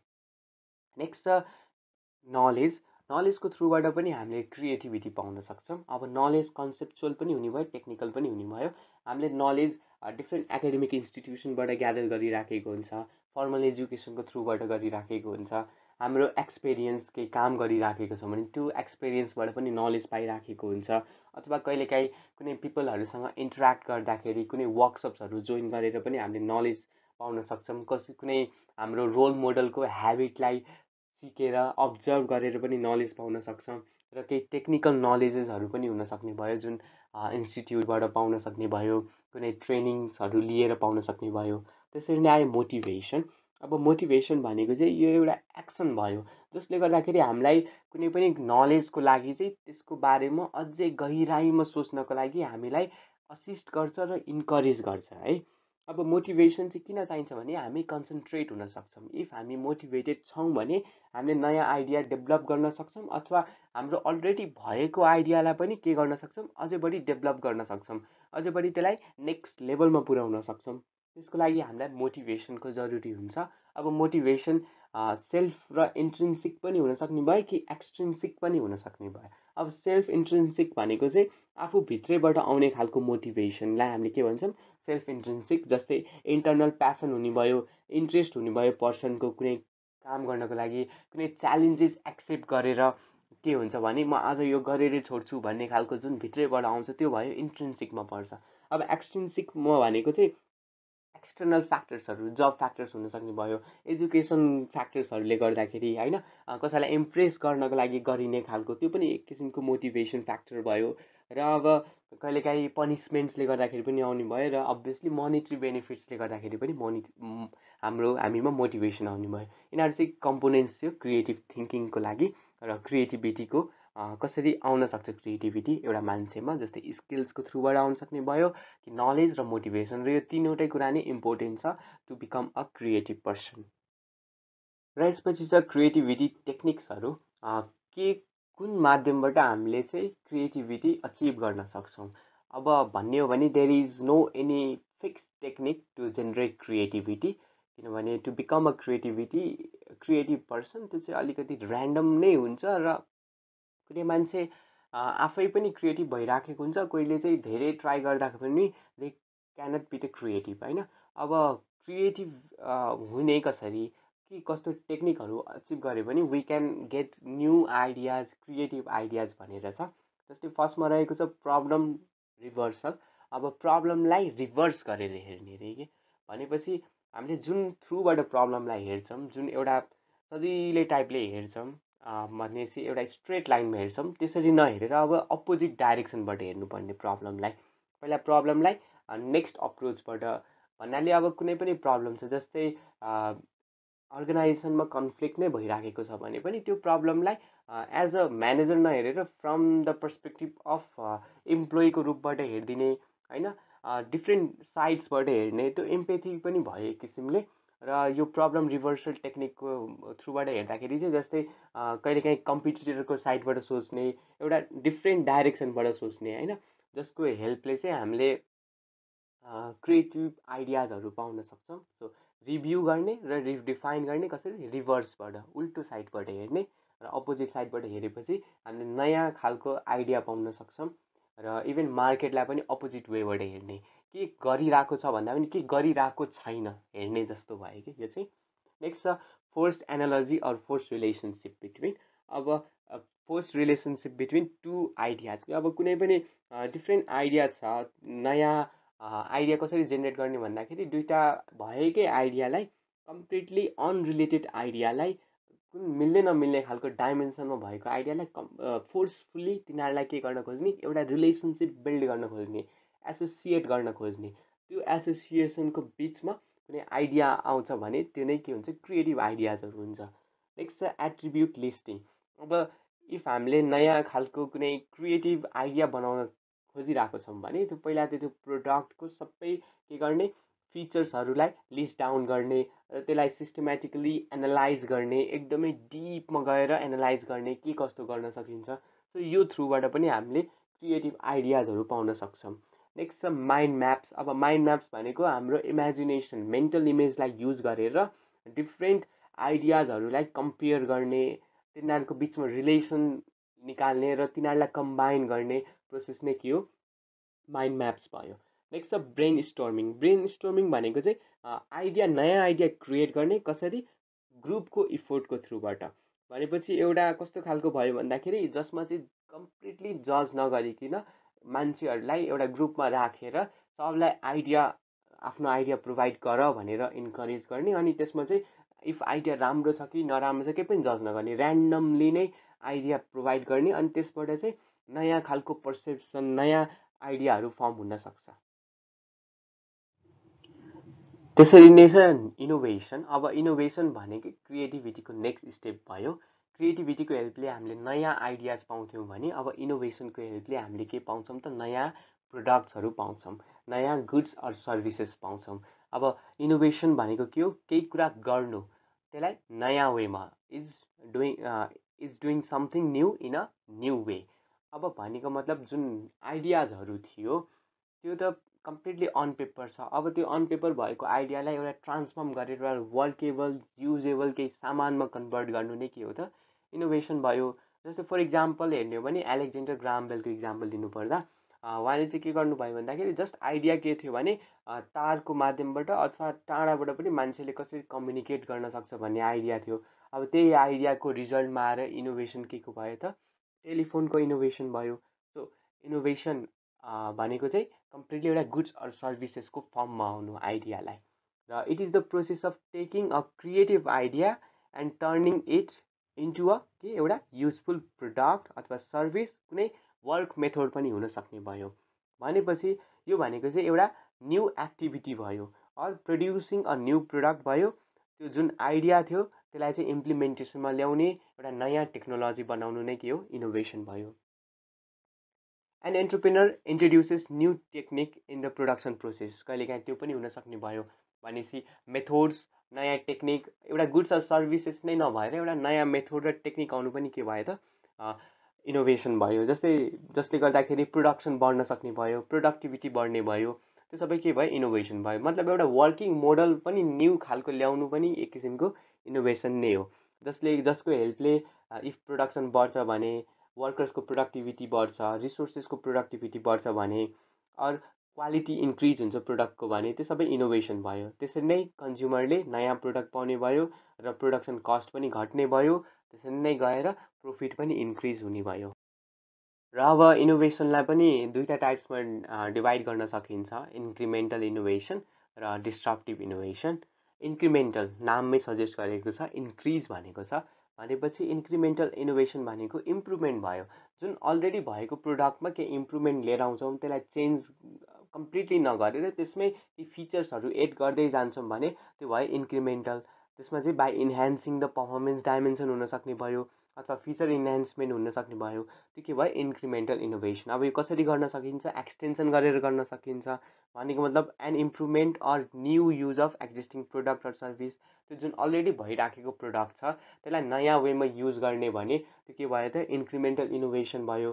त्यसरी नै आयो डुप्लिकेसन, जुन अलरेडी भएको replication of the already existing reputed product in the market रे कि। भनेपछि त्यो अलरेडी भइराखेको प्रोडक्टलाई के गरिदिने, रेप्लिकेट गर्ने। भनेको मतलब त्यसलाई अझै नै डुप्लिकेट गरेर कपी गरेर नयाँ बनाउने प्रोडक्ट भने सिमिलर प्रोडक्ट तर नाम चेन्ज, त्यस्तो टाइपले। त्यो चाहिँ के भयो इन्क्रिमेन्टल इनोभेसन भयो। नेक्स्ट छ सिन्थेसिस। अब सिन्थेसिस भनेको चाहिँ कस्तो खालको भयो भन्दाखेरि नयाँ प्रोडक्ट बनाउने तर जुन अलरेडी भइसकेको प्रोडक्टहरू हुन्छ, फिचर्सहरू हुन्छ, त्यसलाई कम्बाइन गरेर नयाँ प्रोडक्ट बनाउँछौँ भने त्यो के भयो त हाम्रो सिन्थेसिस सिन्थेसिस इन्क्रिमेन्टल इनोभेसन भयो। नेक्स्ट आउँछ डिस्ट्रप्टिभ इनोभेसन, जुन भनेको चाहिँ यसमा चाहिँ कम्प्लिटली न्यू प्रोडक्ट बन्छ र पुरानो भइराखेको जुन प्रोडक्ट हुन्छ त्यसलाई कम्प्लिटली रिप्लेस नै गर्छ।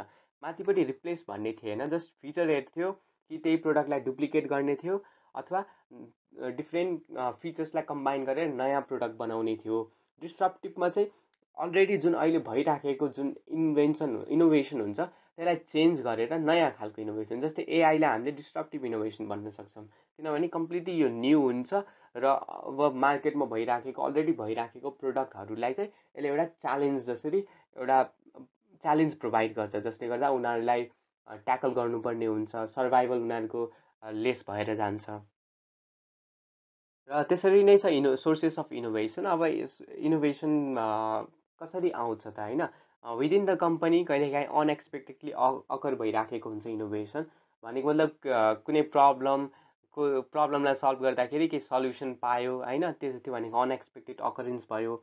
अथवा कुनै अननोन सिचुएसनमा आएर केही इन्भेन्ट भइहाल्यो भने होइन, त्यो सबै के भयो अनएक्सपेक्टेड अकरेन्स भयो। कहिलेकाहीँ ऱ्यान्डमली इन्स्टिङको थ्रुबाट पनि इनोभेसन हुनसक्छ। र इन्कन्ग्रेटिज अर डेभिएसन्स भनेको मतलब हामीले केही अर्कै काम गर्न लागेको थियौँ तर केही अर्कै काम भइदियो भने चाहिँ हाम्रो एक्सपेक्टेसन चाहिँ भएन, मिट भएन, तर अर्कै काम भयो, जुन भयो त्यो पनि एक किसिमको काम लाग्ने खालकै भयो भनेर। त्यसरी खालको केही अर्कै प्रडक्ट बनाउँदाखेरि इनोभेट पनि हुन्छ डिफ्रेन्ट कुराहरू। हाम्रो हिस्ट्रीमा हेर्दाखेरि डिफ्रेन्ट प्रडक्टहरू त्यसरी पनि इन्भेन्ट भएको छ वर्ल्डमा। र अर्को छ प्रोसेसको निडको कारणले, कुनै कुनै प्रोसेसले निड नै निम्ताएको हुन्छ। जस्तै टेक्नोलोजिकल एक्सेप्टेन्स हुनुपर्ने, टेक्नोलोजीलाई इन्टिग्रेट गर्नुपर्ने निडहरू भएको बेलामा पनि इनोभेसन हुने भयो। र इन्डस्ट्री र मार्केटको चेन्ज भएर, मार्केटको डिमान्डको अनुसारले, कस्टमरको बाइङ प्याटर्न नेचरको अनुसारले पनि कहिलेकाहीँ इनोभेसन आउने भयो। र sources of innovation in the social इन्भाइरोमेन्टमा अघि कम्पनीभित्रको थियो भने अब सोसल इन्भाइरोमेन्टमा पनि डेमोग्राफिक चेन्जेसहरूले गर्दा, पपुलेसनमा आउने चेन्जले गर्दा, एजमा आउने चेन्जले गर्दा, रेसियोज अफ सेक्स हेर्ने हो भने र इन्कम चेन्ज भएपछि सो त्यो चेन्जेस जुन आउँछ त्यसले गर्दाखेरि पनि इनोभेसनलाई इन्भाइट गर्छ। र त्यसरी नै पर्सेप्चुअल चेन्जेसहरूले गर्दा जुन अन्डरस्ट्यान्डिङ हुन्छ, जुन पर्सेप्सन हुन्छ त्यो चेन्ज भयो भने पनि नयाँ इनोभेट हुन्छ प्रोडक्टहरू। र नलेज, नयाँ फाइन्डिङ, कुनै रिसर्च भयो त्यसबाट नयाँ फाइन्डिङ आयो, केही नयाँ थ्योरिज डेभलप भयो, त्यो थ्योरिजको हेल्पले अथवा कुनै टेक्नोलोजी आयो, त्यो न्यू टेक्नोलोजीलाई इन्टिग्रेट गरेर पनि इनोभेसन हुने भयो। नेक्स्ट प्रोसेस अफ इनोभेसन, ल इनोभेसन प्रोसेसमा डिफ्रेन्ट स्टेप्सहरू रहेको छ, जस्तै प्रोम्स, इन्सपिरेसन र डायग्नोसिस। अब प्रोम्स भनेको टु मेक समथिङ ह्यापन भनेको कि काम गराउन सक्नु पर्यो होइन, एउटा ट्रिगर पोइन्ट भयो। जस्तै हामीले एआई च्याटबोट्सहरूलाई पनि प्रोम्स प्रोभाइड गर्छौँ, अनि त्यो प्रोम्सको बेसिसमा उनीहरूले चाहिँ हामीलाई के दिन्छ त, कमान्ड्स, त्यो प्रोम्स, त्यो कमान्डको बेसिसमा रिजल्ट दिन्छ हामीलाई। हो भनेपछि अब यही प्रोम्पटको बेसिसमा हामीलाई ट्रिगर भएर कुनै आइडिया निकाल्छ, जस्तै कसैको कुनै प्रोडक्टको कम्प्लेन आइरहेछ भने नयाँ आइडिया आउँछ भने त्यो भयो प्रोम्प्ट्स, जुन चाहिँ इनोभेसनको एउटा फर्स्ट स्टेप भयो। भनेपछि निड क्रिएट भयो होइन। जस्तै यसमा एउटा सानो स्लोगन पनि छ, necessity is the mother of invention भनेर।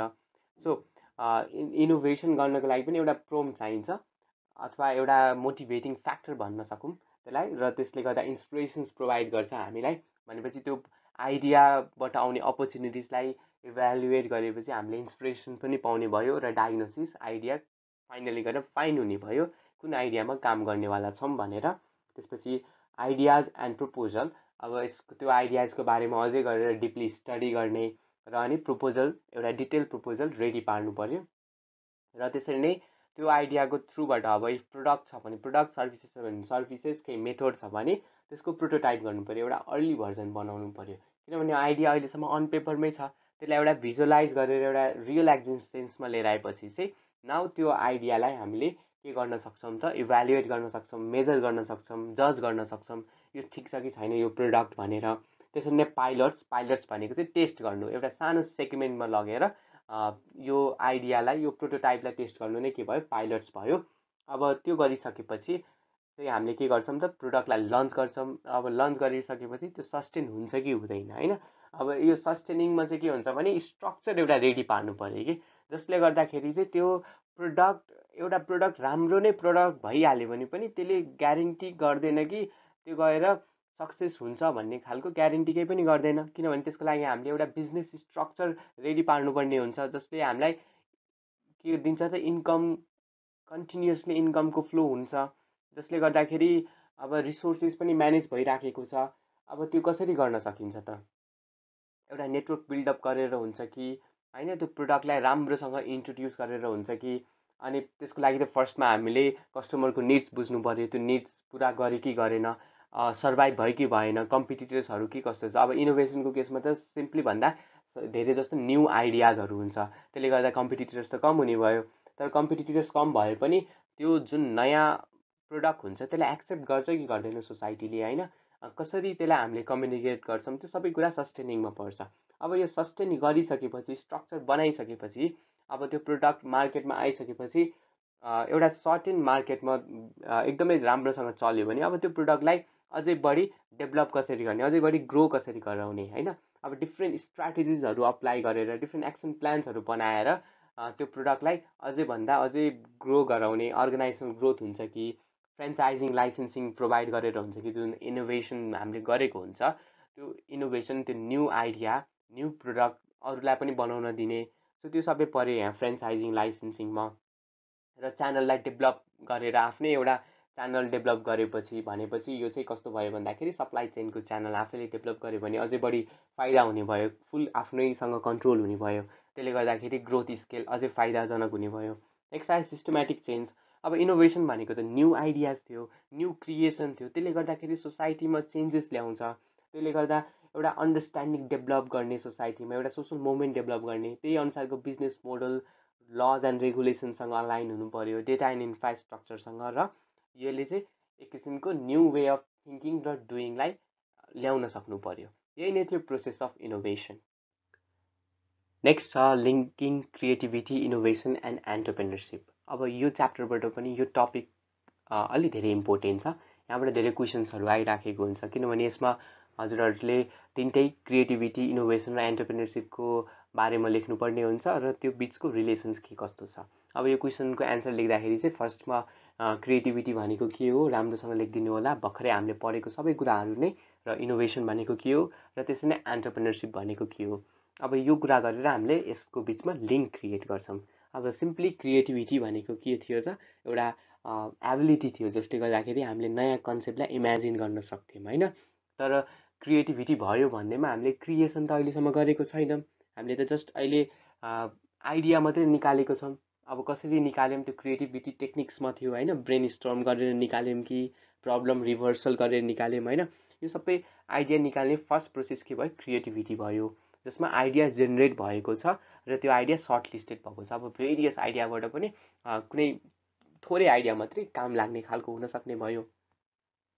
र अनि इनोभेसन, अब इनोभेसनमा चाहिँ के हुने भयो भन्दाखेरि त्यो आइडिया जुन थियो अन पेपर थियो त्यसलाई चाहिँ अब त्यसबाट एउटा भ्याल्यु क्रिएट गर्न खालको केही प्रोडक्ट बनाइराखेको थियौँ होइन। त्यो आइडियालाई रिफाइन गरेर एउटा केही कुरा डेभलप गर्थ्यौँ, जस्तै प्रोटोटाइप्सहरू आउने भयो।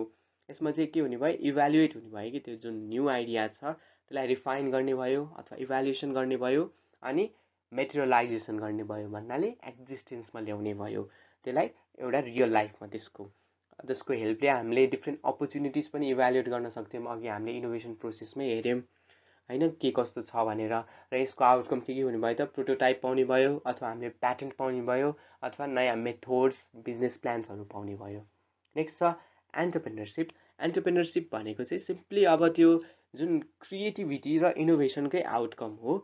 तर अब यसमा पनि एन्टरप्रेन्योरसिपमा चाहिँ कस्तो हुन्छ भने यो जुन आयो आइडियाज आयो, त्यो प्रोडक्ट आयो, त्यसलाई चाहिँ कसरी एउटा मार्केटमा लगेर त्यहीबाट बिजनेस बनाउने छ, अब त्यसलाई त्यो चाहिँ एन्टरप्रेन्योरसिपमा पर्ने भयो। भनेपछि त्यो आइडियालाई कसरी कमर्सियलाइज गर्ने।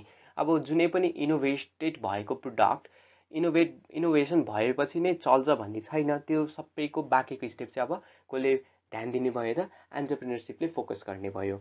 जसमा चाहिँ बिजनेस इस्टाब्लिसमेन्ट भयो भनेपछि एउटा मार्केट प्लेसमा गएर कस्टमर फोकस भएर त्यो निडलाई पुरा गर्न सक्नेतिर फोकस हुने भयो एन्टरप्रेन्योरसिप। जसमा चाहिँ अपर्च्युनिटिज अघि जुन इभ्यालुएट गरेको थियो अब त्यो अपर्च्युनिटिजलाई चाहिँ एक्सप्लोइट गर्ने भयो एन्टरप्रेन्योरसिपले, जसले गर्दाखेरि नयाँ प्रोडक्ट सर्भिस अथवा प्रोसेस पाउने भयो।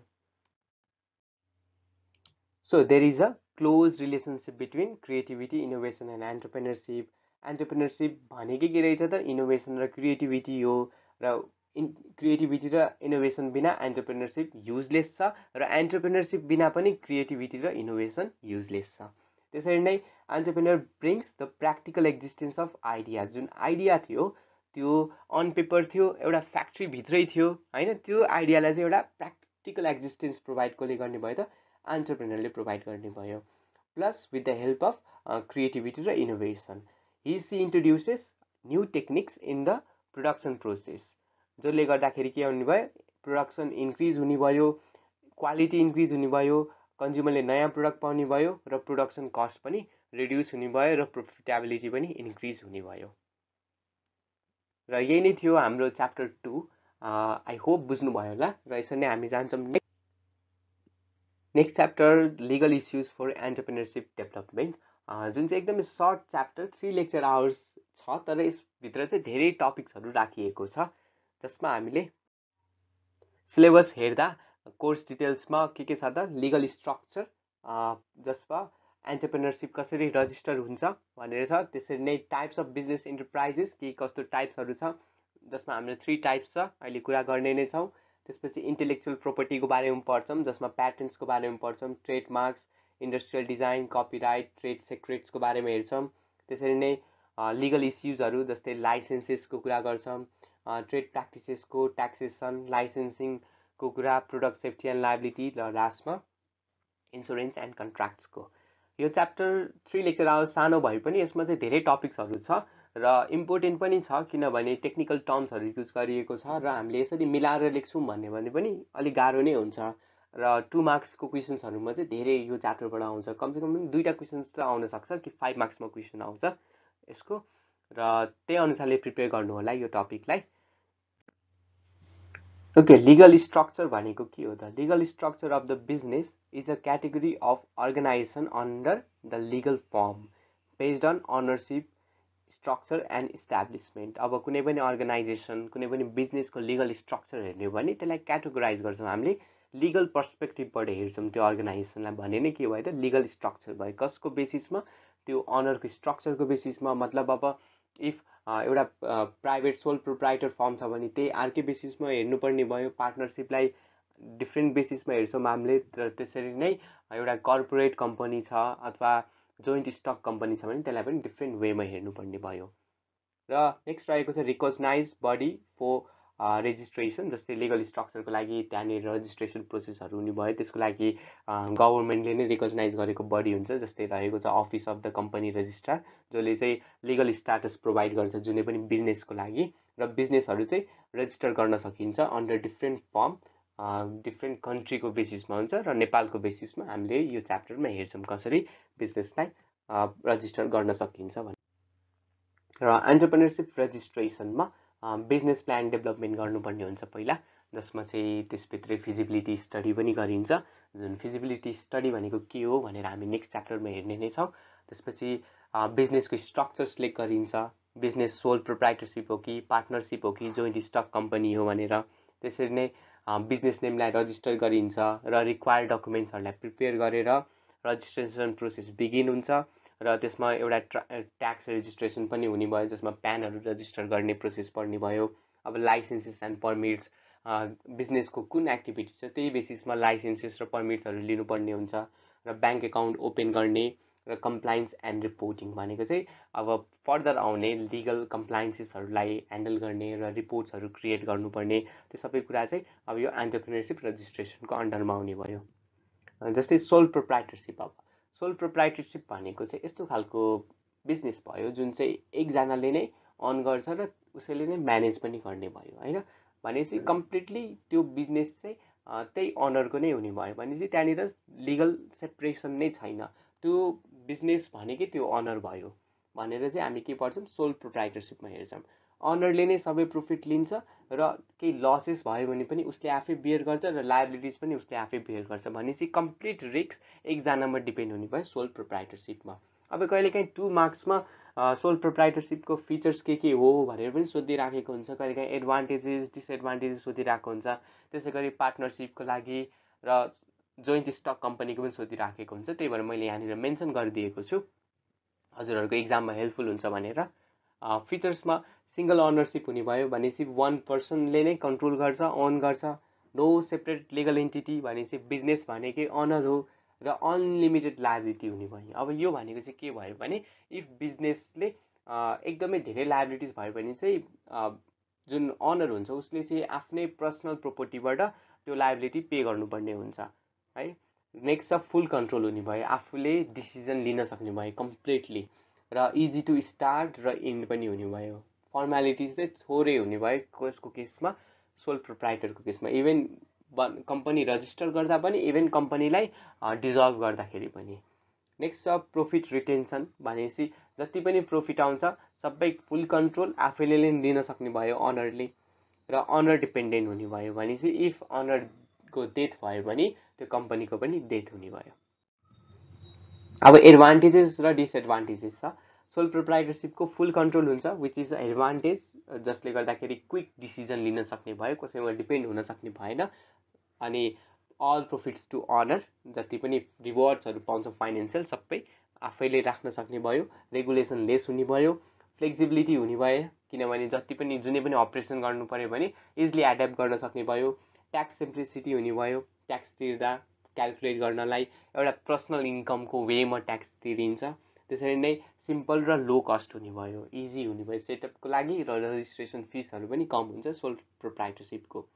अब डिसएडभान्टेजेसहरू हेर्ने हो भने लिमिटेड फन्ड्स हुने भयो।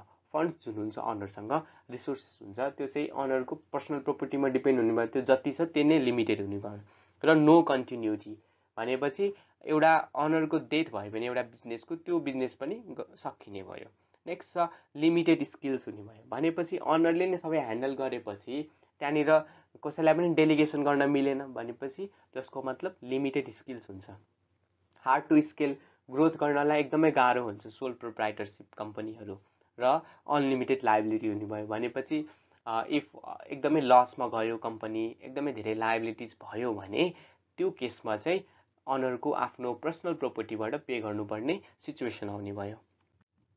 र सोल प्रोप्राइटरसिपको रेजिस्ट्रेसन प्रोसेस कस्तो छ त, जुन चाहिँ legal framework on the basis of private firm registration act 1958 को बेसिसमा हुन्छ, जसमा फर्स्टमा आफ्नो कुन इन्डस्ट्री हो त्यसको बेसिसमा अथोरिटी चुज गर्नुपर्ने हुन्छ। जस्तै department of cottage and small इन्डस्ट्रीमा जाने कि कमर्स इन्डस्ट्रीमा जाने, आफ्नो इन्डस्ट्रीको इन्भेस्टमेन्टको लेभल हेरेर हुन्छ।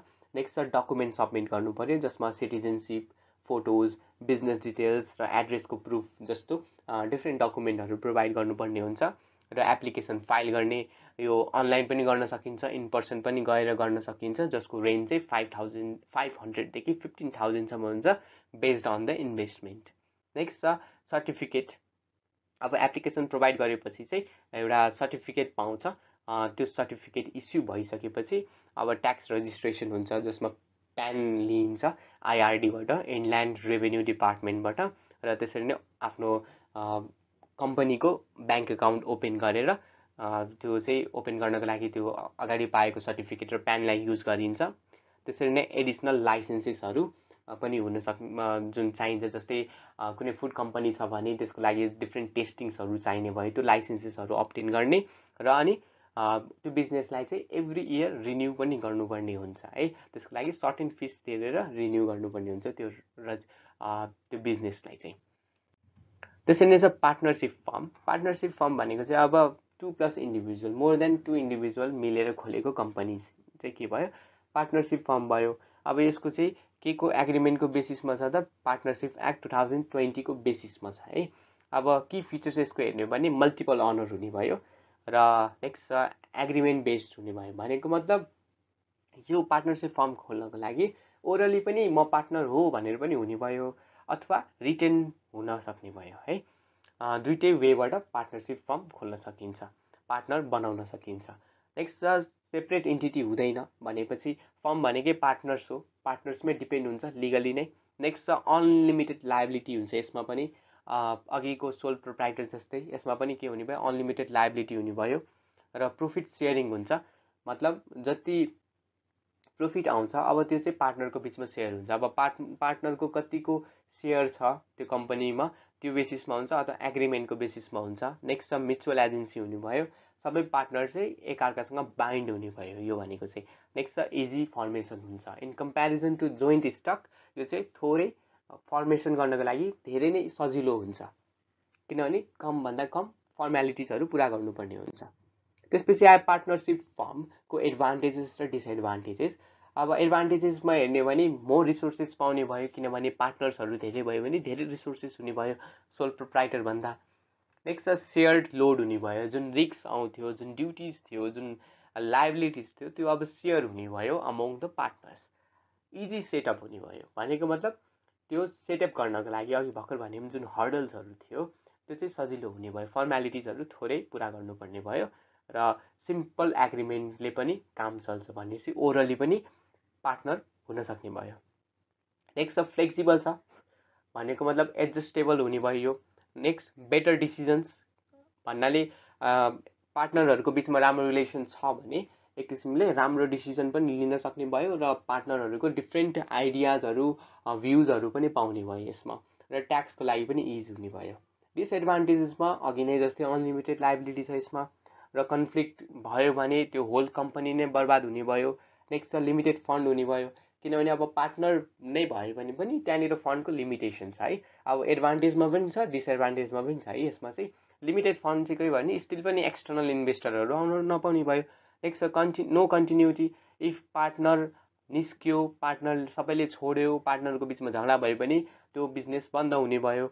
नेक्स्ट छ एजेन्सी रिस्क पनि हुने भयो है, भनेको मतलब एउटा पार्टनरले गरेको नराम्रो एक्टिभिटीबाट होल कम्पनीलाई नै के हुने भयो त यहाँनिर बेफाइदा हुने भयो। अब पार्टनरसिपको रजिस्ट्रेसन प्रोसेसमा लिगल फ्रेमवर्क यसमा पार्टनरसिप एक्ट 2020 को बेसिसमा छ, र यसमा के गर्नुपर्छ, पहिला ड्राफ्टेड भनेपछि एउटा फर्मको डिटेल्स अनि पार्टनरको रोल्स अनि प्रॉफिट सेयर्सहरूको बारेमा एउटा ड्राफ्ट प्रिपेयर गर्नुपर्ने हुन्छ। त्यसरी नै डिपार्टमेन्ट अफ इन्डस्ट्री हुन्छ कि कुन इन्डस्ट्री हो, कटेज हो कि स्मल हो, त्यो चुज गर्नु पर्यो। र अब यो गएर अथोरिटी चुज गर्नको लागि वेबसाइटमा पनि गएर हेर्न सकिन्छ। त्यसरी नै डकुमेन्ट सबमिट गर्ने, जसमा डिड अघिको जुन ड्राफ्ट डिड थियो त्यो, सिटिजनसिप, फोटोज, एड्रेस प्रुफहरू प्रोभाइड गर्ने, गएर त्यो डिपार्टमेन्टमा र रजिस्ट्रेसन प्रोसेस सुरु हुन्छ, जसमा सर्टेन फी तिर्नुपर्छ, र सर्टिफिकेट अब्टेन गरेपछि प्यान रजिस्टर गरेर ट्याक्स पनि रजिस्ट्रेसन गर्न मिल्छ, र ब्याङ्क एकाउन्ट खोल्ने with the help of those certificate and PAN, र लाइसेन्सेस पनि लिनुपर्ने हुन्छ कुनै कुनै केसेसमा। त्यो चाहिँ हाम्रो बिजनेसले कस्तो खालको एक्टिभिटिज गर्छ त्यसको बेसिसमा हुन्छ र एनुअली रेजिस्ट्रेसन प्रोसेस हुन्छ। मैले चाहिँ सकेसम्म यो जति पनि छ रजिस्ट्रेसन प्रोसेस, जस्तै सोल प्रोप्राइटरको, पार्टनरसिपको र जोइन्टको, तिनीहरूलाई चाहिँ सिमिलर राख्न खोजेको छु, सो द्याट हजुरहरूले याद गर्दाखेरि चाहिँ धेरै डिफ्रेन्ट याद गर्नु परेन, एउटै नै याद गर्दाखेरि मजाले लेख्न सक्नुहोस् भनेर है। नेक्स्ट छ joint stock company, business with capital in shares on by share holders. भनेपछि अब यसमा चाहिँ पब्लिकको पनि इन्भेस्टमेन्ट हुने भयो भने चाहिँ एक्सटर्नल सेयर होल्डर्सहरू पनि हुने भयो, जसमा चाहिँ अब कम्पनीज एक्ट 2063 BS ले चाहिँ के भन्छ, there is a separate legal entity of business and share holders. भनेको मतलब अघि जुन पार्टनर नै भनेको बिजनेस थियो, अनर नै भनेको बिजनेस थियो भने अब चाहिँ यहाँ चाहिँ सेयर होल्डर भनेको बिजनेस होइन, there is a separate legal entity है। र की फिचर्समा हेर्ने हो भने सेपरेट इन्टिटी छ, इन्डिपेन्डेन्ट फ्रम अनर हुने भयो, लिमिटेड लायबिलिटी हुने भयो। भनेपछि अब सेयर होल्डरले जति इन्भेस्ट गर्यो त्यति मात्रै पैसा इफ डुबिहाल्यो भने पनि त्यति डुब्ने भयो, पर्सनल पैसाबाट, पर्सनल प्रोपर्टीबाट चाहिँ केही पनि जाने भएन। नेक्स्ट छ पर्पेचुअल सक्सेसन। भनेको मतलब यो कम्पनी डिसोल्युसन नभएसम्म जति पनि सेयर होल्डरको डेथ भयो, इन भयो भने पनि यो कम्पनी चलिराख्ने भयो। नेक्स्ट छ share capital raised bye transferable share होइन, जुन ट्रान्सफरेबल सेयर हुन्छ जसलाई सेकेन्डरी मार्केटमा बेच्न सकिन्छ, त्यस्तो खालको सेयरको थ्रुबाट सेयर क्यापिटल रेज गर्न सक्ने भयो। बोर्ड म्यानेजमेन्ट हुने भयो, इलेक्टेड डाइरेक्टर्सहरूले, बिओडी बोर्ड अफ डाइरेक्टर्सहरूले रन गर्ने भयो। कम्प्लायन्सहरू चाहिँ के हुने भयो त यसमा एकदमै स्ट्रिक्ट लिगल ओभरसाइट्सहरू हुने भयो, र साइट चाहिँ हेर्ने हो भने 7+ प्रोमोटर्स हुनुपर्छ र धेरै थाउजन्ड्स हन्ड्रेड्स अफ जति पनि सेयर होल्डर्स हुन सक्ने भयो। एडभान्टेजेसहरू, लिमिटेड लायबिलिटी सबभन्दा ठुलो एडभान्टेज, जसले गर्दाखेरि इभन इन्भेस्ट गर्दा पनि पर्सनल एसेट चाहिँ सेफ भएर बस्ने भयो। र लार्ज क्यापिटल भनेपछि funds from many share holders होइन, त्यसले गर्दाखेरि लार्ज क्यापिटल पाउने भयो र पर्पेचुअल लाइफ हुने भयो, यसको नेभर इन्डिङ लाइफ नै हुने भयो, र सेयर ट्रान्सफर गर्न सक्ने भयो सजिलै, एक्सपर्ट म्यानेजमेन्ट हुने भयो र ट्रस्ट हुने भयो है। नेक्स्ट डिसएडभान्टेजेसमा कम्प्लेक्स सेटअप छ, त्यो कम्पनी खोल्नको लागि इन्कर्पोरेसन प्रोसेस एकदमै धेरै लेङ्दी छ, हाई कस्ट हुने भयो, अडिटिङ, फाइलिङ, एक्सपेन्सिभ, सबै कुरा गरेर एकदमै इट इज एक्सपेन्सिभ। नेक्स्ट छ लेस कन्ट्रोल, सेयर होल्डर चाहिँ कम्प्लिटली केमा बोर्डमा गएर रिलाइ हुन्छ, भनेपछि सेयर होल्डरले आफूले चाहेको काम गर्न सक्ने भएन, बोर्डले जे कुरा डिसिजन लिन्छ त्यही नै इम्प्लिमेन्ट हुने भयो, र स्लो डिसिजन हुने भयो यसकै कारणले गर्दा पनि, किनभने ब्युरोक्रेसीले गर्दाखेरि डिसिजन डिले हुने भयो। र पब्लिक डिस्क्लोजर भनेपछि जुन फर्म हुन्छ त्यसले चाहिँ टाइम टु टाइम आफ्नो रिपोर्टहरू पब्लिकमा पब्लिस गर्नुपर्ने हुन्छ, जसले गर्दाखेरि प्राइभेसी चाहिँ लस हुने भयो फर्मको। र त्यसरी नै जोइन्ट स्टक कम्पनीको रेजिस्ट्रेसन प्रोसेस, जुन चाहिँ legal framework companies act 2063 BS बाट बाइन्ड भइएको छ, र यसलाई OCR ले म्यानेज गर्छ, अफिस अफ कम्पनी रजिस्ट्रार। अब रिजर्भ नेम चाहिँ कहाँबाट एप्रुभ हुने भयो त भनेपछि त्यो कम्पनीको नाम एप्रुभ हुनु पऱ्यो कम्पनी रजिस्ट्रार अफिसबाट। त्यो कम्पनी चाहिँ कुनै पनि अलरेडी एक्जिस्ट गरेको कम्पनीसँग अलाइन हुनु भएन, त्यसमा युज भएको नामले कुनै पनि रिलिजियस अथवा कन्ट्रोभर्सिजहरू ल्याउनु भएन, र डिफ्रेन्ट डकुमेन्ट्सहरू प्रिपेयर गर्नु पऱ्यो, जस्तै MOA भनेको memorandum of association, AOA article of association, र डाइरेक्टरको कन्सेन्ट हुनु पऱ्यो है। जुन डाइरेक्टरहरू बसेको छन् फर्ममा उसको चाहिँ कन्सेन्ट हुनु पऱ्यो, they must be ready for this है। नेक्स्ट सब्मिट गर्नु पऱ्यो, जुन अनलाइन पनि गरेर सब्मिट गर्न मिल्यो, इन पर्सन पनि, र सर्टेन फिस प्रोभाइड गर्नुपर्ने हुन्छ। त्यसपछि दे विल गेट सर्टिफिकेट जुन चाहिँ 3 to 7 डेजको बिचमा आउँछ, र ट्याक्स रेजिस्ट्रेसन गर्न सकिन्छ आफ्टर अब्टेनिङ द प्यान नम्बर। अनि ब्याङ्क अकाउन्ट खोल्ने र आफ्नो इनिसियल क्यापिटललाई त्यहाँ डिपोजिट गर्ने, सो यो प्रोसेसहरू पर्छ जोइन्ट स्टकमा। र अनि लाइसेन्सेस, इफ कुनै काम गर्छ त्यो एक्टिभिटिजको बेसिसमा लाइसेन्सहरू लोकल सेक्टरबाट हुन्छ कि लोकल लेभल हुन्छ कि प्रोभिन्सियल हुन्छ कि स्टेट लेभलबाट लाइसेन्स अथवा पर्मिटलाई अब्टेन गर्नुपर्ने हुन्छ, जुन चाहिँ त्यो जुन सेक्टर छ, जुन एक्टिभिटी छ त्यसको बेसिसमा हुने भयो, त्यसको स्पेसिफिकमा हुने भयो। अब आउँछ इन्टेलेक्चुअल प्रोपर्टी। अब प्रोपर्टी भनेको चाहिँ सिम्पली बिलोङ्गिङ हो पर्सनको, ग्रुपको अथवा लिगल इन्टिटीको, जुन चाहिँ कन्ज्युम गर्न सकिन्छ, ट्रान्सफर गर्न सकिन्छ, रेन्ट गर्न सकिन्छ र मोर्गेज गर्न सकिन्छ होइन। अब इन्टेलेक्चुअल प्रोपर्टी भनेको चाहिँ क्रिएसन अफ माइन्ड भयो, जुन चाहिँ एउटा पर्सनको आफ्नो माइन्डलाई युज गरेर केही कुरा क्रिएट गरेको छ भने त्यो के भयो, इन्टेलेक्चुअल प्रोपर्टी भयो। जस्तै यो music, literature, art, invention, words, phrases हुन सक्ने भयो, सिम्बल डिजाइनहरू हुनुभयो है। यसको चाहिँ फिजिकल एक्जिस्टेन्स नभएर डिजिटली पनि हुन सक्ने भयो यो कुराहरू। र आइपी राइट्स भनेको चाहिँ इन्टेलेक्चुअल प्रोपर्टी राइट्स, जसले गर्दा अनरले डिफ्रेन्ट एक्सक्लुसिभ राइट्सहरू पाउने भयो इन्टेलेक्चुअल प्रोपर्टी लको अकर्डिङबाट। र कमन आइपी राइट्स जस्तै कपिराइट भयो, पेटेन्ट्स भयो, इन्डस्ट्रियल डिजाइन्स भयो र ट्रेडमार्क्स, ट्रेड सिक्रेट्सहरू भयो होइन। र इन्टेलेक्चुअल प्रोपर्टीले चाहिँ के कुरालाई इन्क्लुड गर्छ भन्दा लिजेन्डरी र इन्भेन्टिभ वर्कहरू छ, कुनै इन्भेन्सन्सहरू छ होइन। अनि बिजनेसको डिजाइनहरू र ब्रान्ड र सर्भिसको मार्क्सहरू, ट्रेडमार्क्सहरू र प्रॉफिट मेकिङ नेम्सहरू, डिस्क्रिप्सनहरू अथवा प्रोटेक्सन अगेन्स्ट के त अनफेयर कम्पिटिसनबाट बचाउँछ इन्टेलेक्चुअल प्रोपर्टी राइटले चाहिँ। पेटेन्ट भनेको चाहिँ exclusive right for an invention. अब यो चाहिँ पेटेन्ट चाहिँ एउटा कन्ट्र्याक्ट हो गभर्मेन्ट र इन्भेन्टरको बिचमा, जसमा चाहिँ उनीहरूलाई अलाउ गरिन्छ त्यो पर्टिकुलर इन्भेन्सन, नयाँ प्रोडक्ट चाहिँ सर्टेन इयरको लागि युज गर्नको लागि, सो द्याट अरू कसैले पनि युज गर्न पाउँदैन त्यो लिमिटेड टाइम अवधिभरिमा। र यो चाहिँ अब कुनै पनि नयाँ प्रोसेस अथवा प्रोडक्ट बनायो भने त्यसबाट पाउने लिगल राइट नै के हो, पेटेन्ट हो। अब पेटेन्टको टाइप्सहरू हेर्दा युटिलिटी पेटेन्ट, जसमा युटिलिटी पेटेन्ट भनेको चाहिँ कुनै पनि प्रोडक्ट बनायो जस्तै जुनले गर्दा नयाँ प्रोसेसहरू युज गरिराखेको छ, नयाँ मसिन युज गरिराखेको छ, अथवा नयाँ म्यानुफ्याक्चर्सहरू युज गरिराखेको छ, अथवा नयाँ कम्पोजिसन अफ म्याटर छ। सो त्यो सबैमा पाउने प्याटर्नलाई हामी भन्छौँ युटिलिटी प्याटर्न भन्छौँ। जस्तै मसिन्स र केमिकल्स हुने भयो। र डिजाइन प्याटर्न र युटिलिटी प्याटर्नको चाहिँ 20 वर्षसम्म पिरियड हुन्छ। त्यसरी नै डिजाइन प्याटर्न जुनमा चाहिँ अर्नामेन्टल डिजाइन अथवा प्रोडक्टको सेप्स भनेपछि प्रोडक्टको एक्सटर्नल फिचर हेर्दाखेरि कस्तो छ त्यो प्रोडक्ट, त्यो अनुसारले प्रोभाइड गरिने प्याटर्न चाहिँ डिजाइन प्याटर्न हो, जुन लिन पनि सजिलो पनि हुन्छ र यसको पिरियड कति छ, 14 इयर्स छ। त्यसरी नै चाहिँ प्लान्ट प्याटर्न, यो चाहिँ अलिकति युनिक खालको प्याटर्न भयो। जस्तै कुनै पनि की क्यारेक्टरिस्टिक्सहरू हुन्छ होइन, त्यसलाई प्रोटेक्ट गर्नको लागि लिइने खालको प्याटर्न नै के भयो, प्लान्ट प्याटर्न भयो। जस्तै हाइब्रिड सिड्स भयो होइन, रोजेस भयो, अर्नामेन्टल ट्रिजहरू, फुड ग्रेन्सहरूमा पाउने भयो प्लान्ट प्याटर्न चाहिँ। र यसको टेस्ट गर्दाखेरि, यो प्याटर्नको टेस्ट गर्दाखेरि होल सबैको लिगल टेस्टिङ गरिन्छ। त्यसपछि त्यो जुन प्रोडक्ट भन्यो त्यो इफेक्टिभ छ कि छैन त्यसको टेस्ट गरिन्छ, र ओरिजिनलिटीको टेस्ट गरिन्छ, र लास्टमा सेलेब्रिटी भनेपछि कतिको युजिबिलिटी छ होइन। मतलब नर्मल खालको त होइन नि, यो कुनै स्किल्स नर्मल अर्डिनरी स्किल्ससँगै म्याच हुने खालको हो कि होइन भनेर टेस्ट गरिन्छ सेलेब्रिटीमा चाहिँ।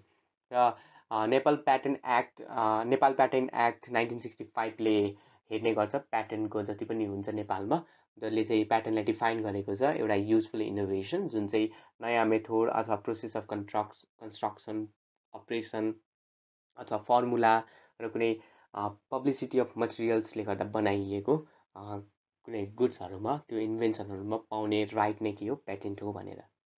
र पेटेन्टको रेजिस्ट्रेसनको लागि के हुनु पऱ्यो, पेटेन्ट अफिसमा गएर रजिस्टर गर्नु पऱ्यो। It can be national, regional or international पनि। र एप्लिकेसन फर्म प्रोभाइड गर्नुपर्ने हुन्छ, जसमा फुल इन्भेन्सनको डिस्क्रिप्सन दिनुपर्छ र डिस्कभरर्सको नाम, जसले बनायो त्यसको नेम र एड्रेस र क्लियर इन्भेन्सन इन्फो प्रोभाइड गर्नु पऱ्यो। र इलस्ट्रेसन्स पनि प्रोभाइड गर्नुपर्छ, र क्लेम डिटेल्सहरू छ भने त्यो पनि प्रोभाइड गर्ने, र नेसनल इन्टरनेसनल स्क्रिनिङ र फर्मल रिक्वायरमेन्ट्सहरू अरू पुगेपछि चाहिँ हामीले प्याटर्न रजिस्टर गर्न सक्छौँ। ट्रेडमार्क्स भनेको चाहिँ डिस्टिङ्टिभ नेम, मार्क, सिम्बल भयो। जुनै पनि कम्पनीको आफ्नो सिम्बल हुन्छ, नेम हुन्छ, मार्कहरू हुन्छ, त्यो डिफ्रेन्ट हुने भयो। जस्तै ट्रेडमार्क कसको केसमा आउनु भयो, गुड्सको। सर्भिस मार्क्स भनेको अब सर्भिसेसको केसमा कहिलेकाहीँ सर्टिफिकेसन मार्क्स पनि हुने भयो क्वालिटीको, जस्तै आइएसओ सर्टिफिकेसन भनेर आउँछ। र कलेक्टिभ मार्क्स पनि हुने भयो, होल ग्रुपलाई नै चिनाउने खालको, त्यो चाहिँ कलेक्टिभ मार्क्स भयो। अब रजिस्ट्रेसन कसरी हुन्छ नेपालमा, रजिस्ट्रेड प्याटर्न एन्ड ट्रेडमार्क अफिसमा गएर रजिस्टर गर्ने, जसमा डकुमेन्ट्सहरू प्रोभाइड गर्नुपर्ने हुन्छ, पावर अफ एटर्नीको र एप्लिकेसन फर्म, र त्यसपछि रजिस्ट्रेसन सर्टिफिकेट जसलाई इङ्ग्लिसमा ट्रान्सलेट गर्नुपर्ने हुन्छ, र 10वटा कपी अफ जुन मार्क हुन्छ त्यसको कपी प्रोभाइड गर्नुपर्ने हुन्छ। यो नेसेसरी डकुमेन्ट्सहरू भयो। र पर्पज किन हुन्छ? रजिस्ट्रेसन, रिन्युअल र एमेन्डमेन्ट्स र लाइसेन्सिङको लागि गरिन्छ ट्रेडमार्क्स। र यसले गर्दाखेरि चाहिँ कन्फ्युजन हुँदैन बिट्विन बिजनेसेस, किनभने ब्रान्ड आइडेन्टिटी भनेकै ट्रेडमार्क हुने भयो, जसले गर्दाखेरि बिजनेसहरूमा इभन कन्ज्युमरलाई पनि कन्फ्युजन नहुने भयो र इभन गभर्मेन्टलाई पनि। र WIPSले चाहिँ अफर गर्छ एफोर्डेबल ट्रेडमार्क सर्भिसेस नेपालमा। त्यसरी नै registration ensures legal protection and clarity है, एउटा लिगल प्रोटेक्सन पाउने भयो कम्पनीहरूले र त्यसरी नै क्ल्यारिटी पनि पाउने भयो बोथ गभर्मेन्ट अनि कन्ज्युमर कम्पनीजहरूले पनि। नेक्स्ट छ कपिराइट। कपिराइट भनेको चाहिँ क्रिएटरले बनाएको युनिक वर्कलाई के गर्ने? प्रोटेक्ट गर्ने राइट नै के हो? कपिराइट हो। जस्तै क्रिएटरले बुक्स लेख्न सक्छ होइन, त्यसलाई कसैले कपी गर्न नपाओस्। म्युजिकहरू भयो, आर्ट भयो, सफ्टवेयरहरू पनि। र नेपाल कपिराइट एक्ट 2002ले कभर गर्छ यो सबै कुराहरू। नेपालमा रजिस्ट्रेसन प्रोसेसमा फर्स्टमा नेपाल कपिराइट रजिस्ट्रेसन अफिसमा गएर रजिस्टर गर्नुपर्ने हुन्छ, जसको ड्युरेसन लाइफ क्रिएटरको लाइफ प्लस क्रिएटरको डेथ भएपछि पनि 50 इयर्ससम्म त्यो चाहिँ राइट हुन्छ, कपिराइट प्रोभाइड गरिन्छ है। अब रिक्वायरमेन्टहरू हेर्ने भने डकुमेन्ट्सहरू एप्लिकेसन फर्म जुन पावर अफ एटर्नीको थ्रुबाट, र अनरसिप प्रुफ प्रोभाइड गर्नु पऱ्यो, र इफ कुनै एग्रिमेन्ट्सहरू छ भने त्यो पनि लेख्नु पऱ्यो, र डिस्क्रिप्सन प्रोभाइड गर्नु पऱ्यो। त्यो कपिराइट केही विषयमा हो भनेर त्यसको रिलेटेड डिटेल डिस्क्रिप्सन हुनु पऱ्यो, र त्यसको कामको चाहिँ 4वटा कपिज पनि प्रोभाइड गर्नुपर्ने हुन्छ। र की नोट्स चाहिँ यसमा हेर्ने हो भने रजिस्ट्रेसन चाहिँ इन्स्योर्स के गर्छ? लिगल प्रोटेक्सन प्रोभाइड गर्ने भयो, र म्याक्सिमम् कन्ट्रिजहरूमा चाहिँ म्यान्डेटरी पनि छ कपिराइट है। र NCR हो जुन नेपाल कपिराइट रजिस्ट्रेसन अफिस छ, उसले चाहिँ प्रोटेक्ट गर्छ र प्रमोट गर्छ कपिराइट नेपालमा।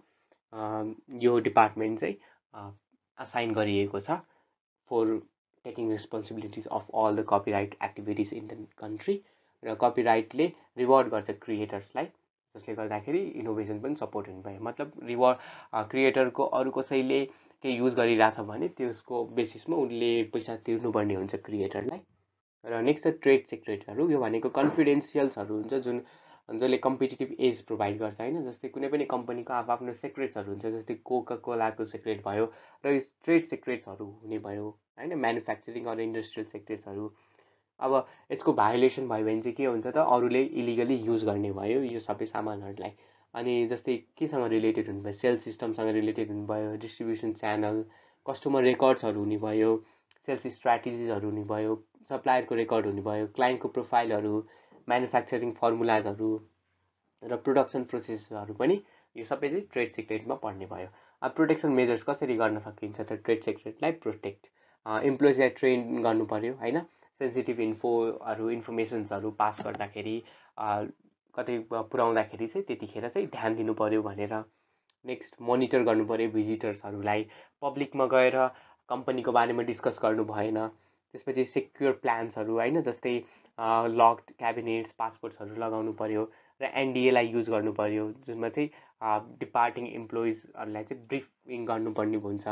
र डकुमेन्ट्स जुन कन्फिडेन्सियल डकुमेन्ट्स हुन् त्यसलाई मार्क गर्ने, र सेन्सिटिभ इन्फर्मेसनलाई चाहिँ धेरै सेयर नगर्ने सबैको माझमा। र यसको की नोट्सहरू चाहिँ protection varies by legal system, यसमा चाहिँ त्यही भएर कुनै पनि फर्मल रेजिस्ट्रेसन चाहिँदैन। र aggressive measures prevent leaks and maintain competitive एजेसहरू। एग्रेसिभ मेजर्सहरू युज गर्यो भने चाहिँ लिक हुनबाट बचाउन सकिन्छ। र अनि त्यसपछि NDAs and security protocols are critical for safeguarding these सिक्रेट्सहरू। नेक्स्ट लाइसेन्सिङमा चाहिँ यो भनेको एक किसिमको एग्रिमेन्ट भयो, जसमा चाहिँ लाइसेन्सरले लाइसेन्सीलाई त्यो इन्टेलेक्चुअल प्रोपर्टीलाई युज गर्नको लागि चाहिँ राइट दिन्छ in return of some fee or royalty है। अब यसको टाइप्सहरू जस्तै टेक्नोलोजी लाइसेन्स एग्रिमेन्ट भयो, ट्रेडमार्कको हुने भयो, जस्तै त्यसमा चाहिँ फ्रेन्चाइजिङ पर्ने भयो, भनेको मतलब त्यो कम्पनीको लोगोहरू युज गर्ने खालको लाइसेन्स प्रोभाइड गर्ने। र कपिराइट लाइसेन्स एग्रिमेन्ट पनि हुने भयो, जस्तै कुनै अलरेडी चलिसकेको गीत अर्को मुभीमा पनि युज गर्ने, यो कपिराइट लाइसेन्सिङमा पर्यो। र ट्रेडमार्क फ्रेन्चाइजिङ भनेको चाहिँ जस्तै जुन MNCsहरू हुन्छ, बाहिर खोलेको कम्पनीजहरू हुन्छ, त्यसलाई चाहिँ यतापट्टि फ्रेन्चाइज खोल्दाखेरि कन्ट्रीतिर नेपालतिर खोल्दाखेरि पनि जस्तै KFCहरू त्यसको इक्जाम्पल लिन सक्यौँ। र फिचर्स फिचर्समा चाहिँ लाइसेन्सीले चाहिँ के गर्न सकिन्छ त म्यानुफ्याक्चर गर्न सक्छन्, सेल गर्न सक्छन्, इम्पोर्ट र एक्सपोर्ट र डिस्ट्रिब्युट गर्न सक्छ त्यो पर्टिकुलर प्रोडक्टलाई। र त्यसले गर्दा रिक्वायर्स आइपी प्रोटेक्सन पनि चाहिने भयो। जुन कन्ट्रीमा गएर लाइसेन्सिङ हुँदैछ त्यसमा पनि इन्टेलेक्चुअल प्रोटेक्सन हुनु पऱ्यो त्यो कन्ट्रीमा। र नेपालमा कस्तो प्रोसेस छ लाइसेन्सिङको, ड्राफ्ट एग्रिमेन्ट गर्नु पऱ्यो, रजिस्टर गर्नु पऱ्यो र सर्टेन फिस प्रोभाइड गर्नुपर्ने हुन्छ। की नोट्स हेर्ने हो भने licensing expands market with low risk for licensors है। र मार्केट एक्सपान्ड गर्नको लागि एउटा अपर्च्युनिटी क्रिएट गर्छ नि त लाइसेन्सिङको हेल्पले। जुन लाइसेन्सर्सहरूले हुन्छ आफ्नो प्रोडक्टलाई एक्सपान्ड गर्न सक्ने भयो कमभन्दा कम रिस्कमा। र IP must be protected in Nepal for valid licensing, जुन चाहिँ अन्डर प्याटेन्ट डिजाइन र ट्रेडमार्क एक्ट 1965को अन्डरमा पर्छ। र इन्स्योर्स रेभेन्यू फर लाइसेन्सर्स अनि एक्सेस आइपी फर लाइसेन्सिस। यसको लाइसेन्सिङको थ्रुबाट लाइसेन्सर्सलाई रेभेन्यू पाउने भयो र लाइसेन्सिसलाई एक्सेस पाउने भयो इन्टेलेक्चुअल प्रोपर्टीको।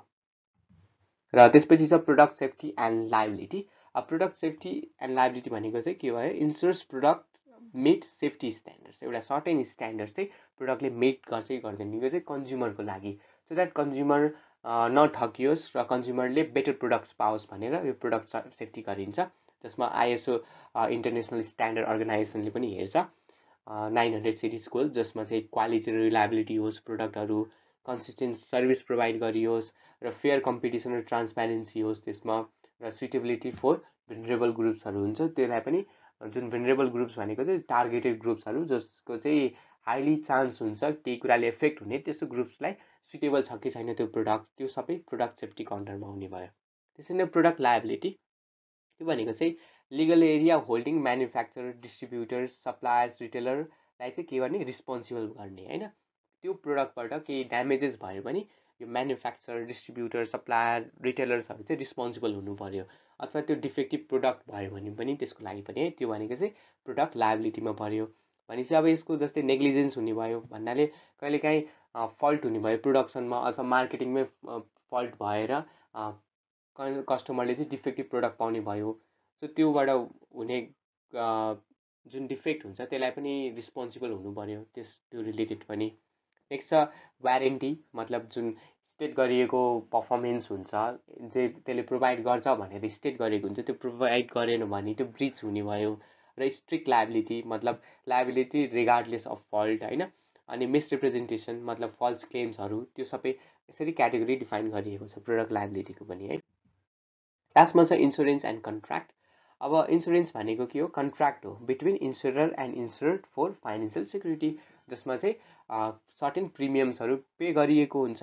र कन्ट्र्याक्ट भनेको चाहिँ के हो, लिगल एग्रिमेन्ट भयो जसमा म्युचुअल अब्लिगेसन्सहरू हुन्छ भन्नाले रिस्पोन्सिबिलिटिजहरू हुन्छ दुइटै पार्टीको।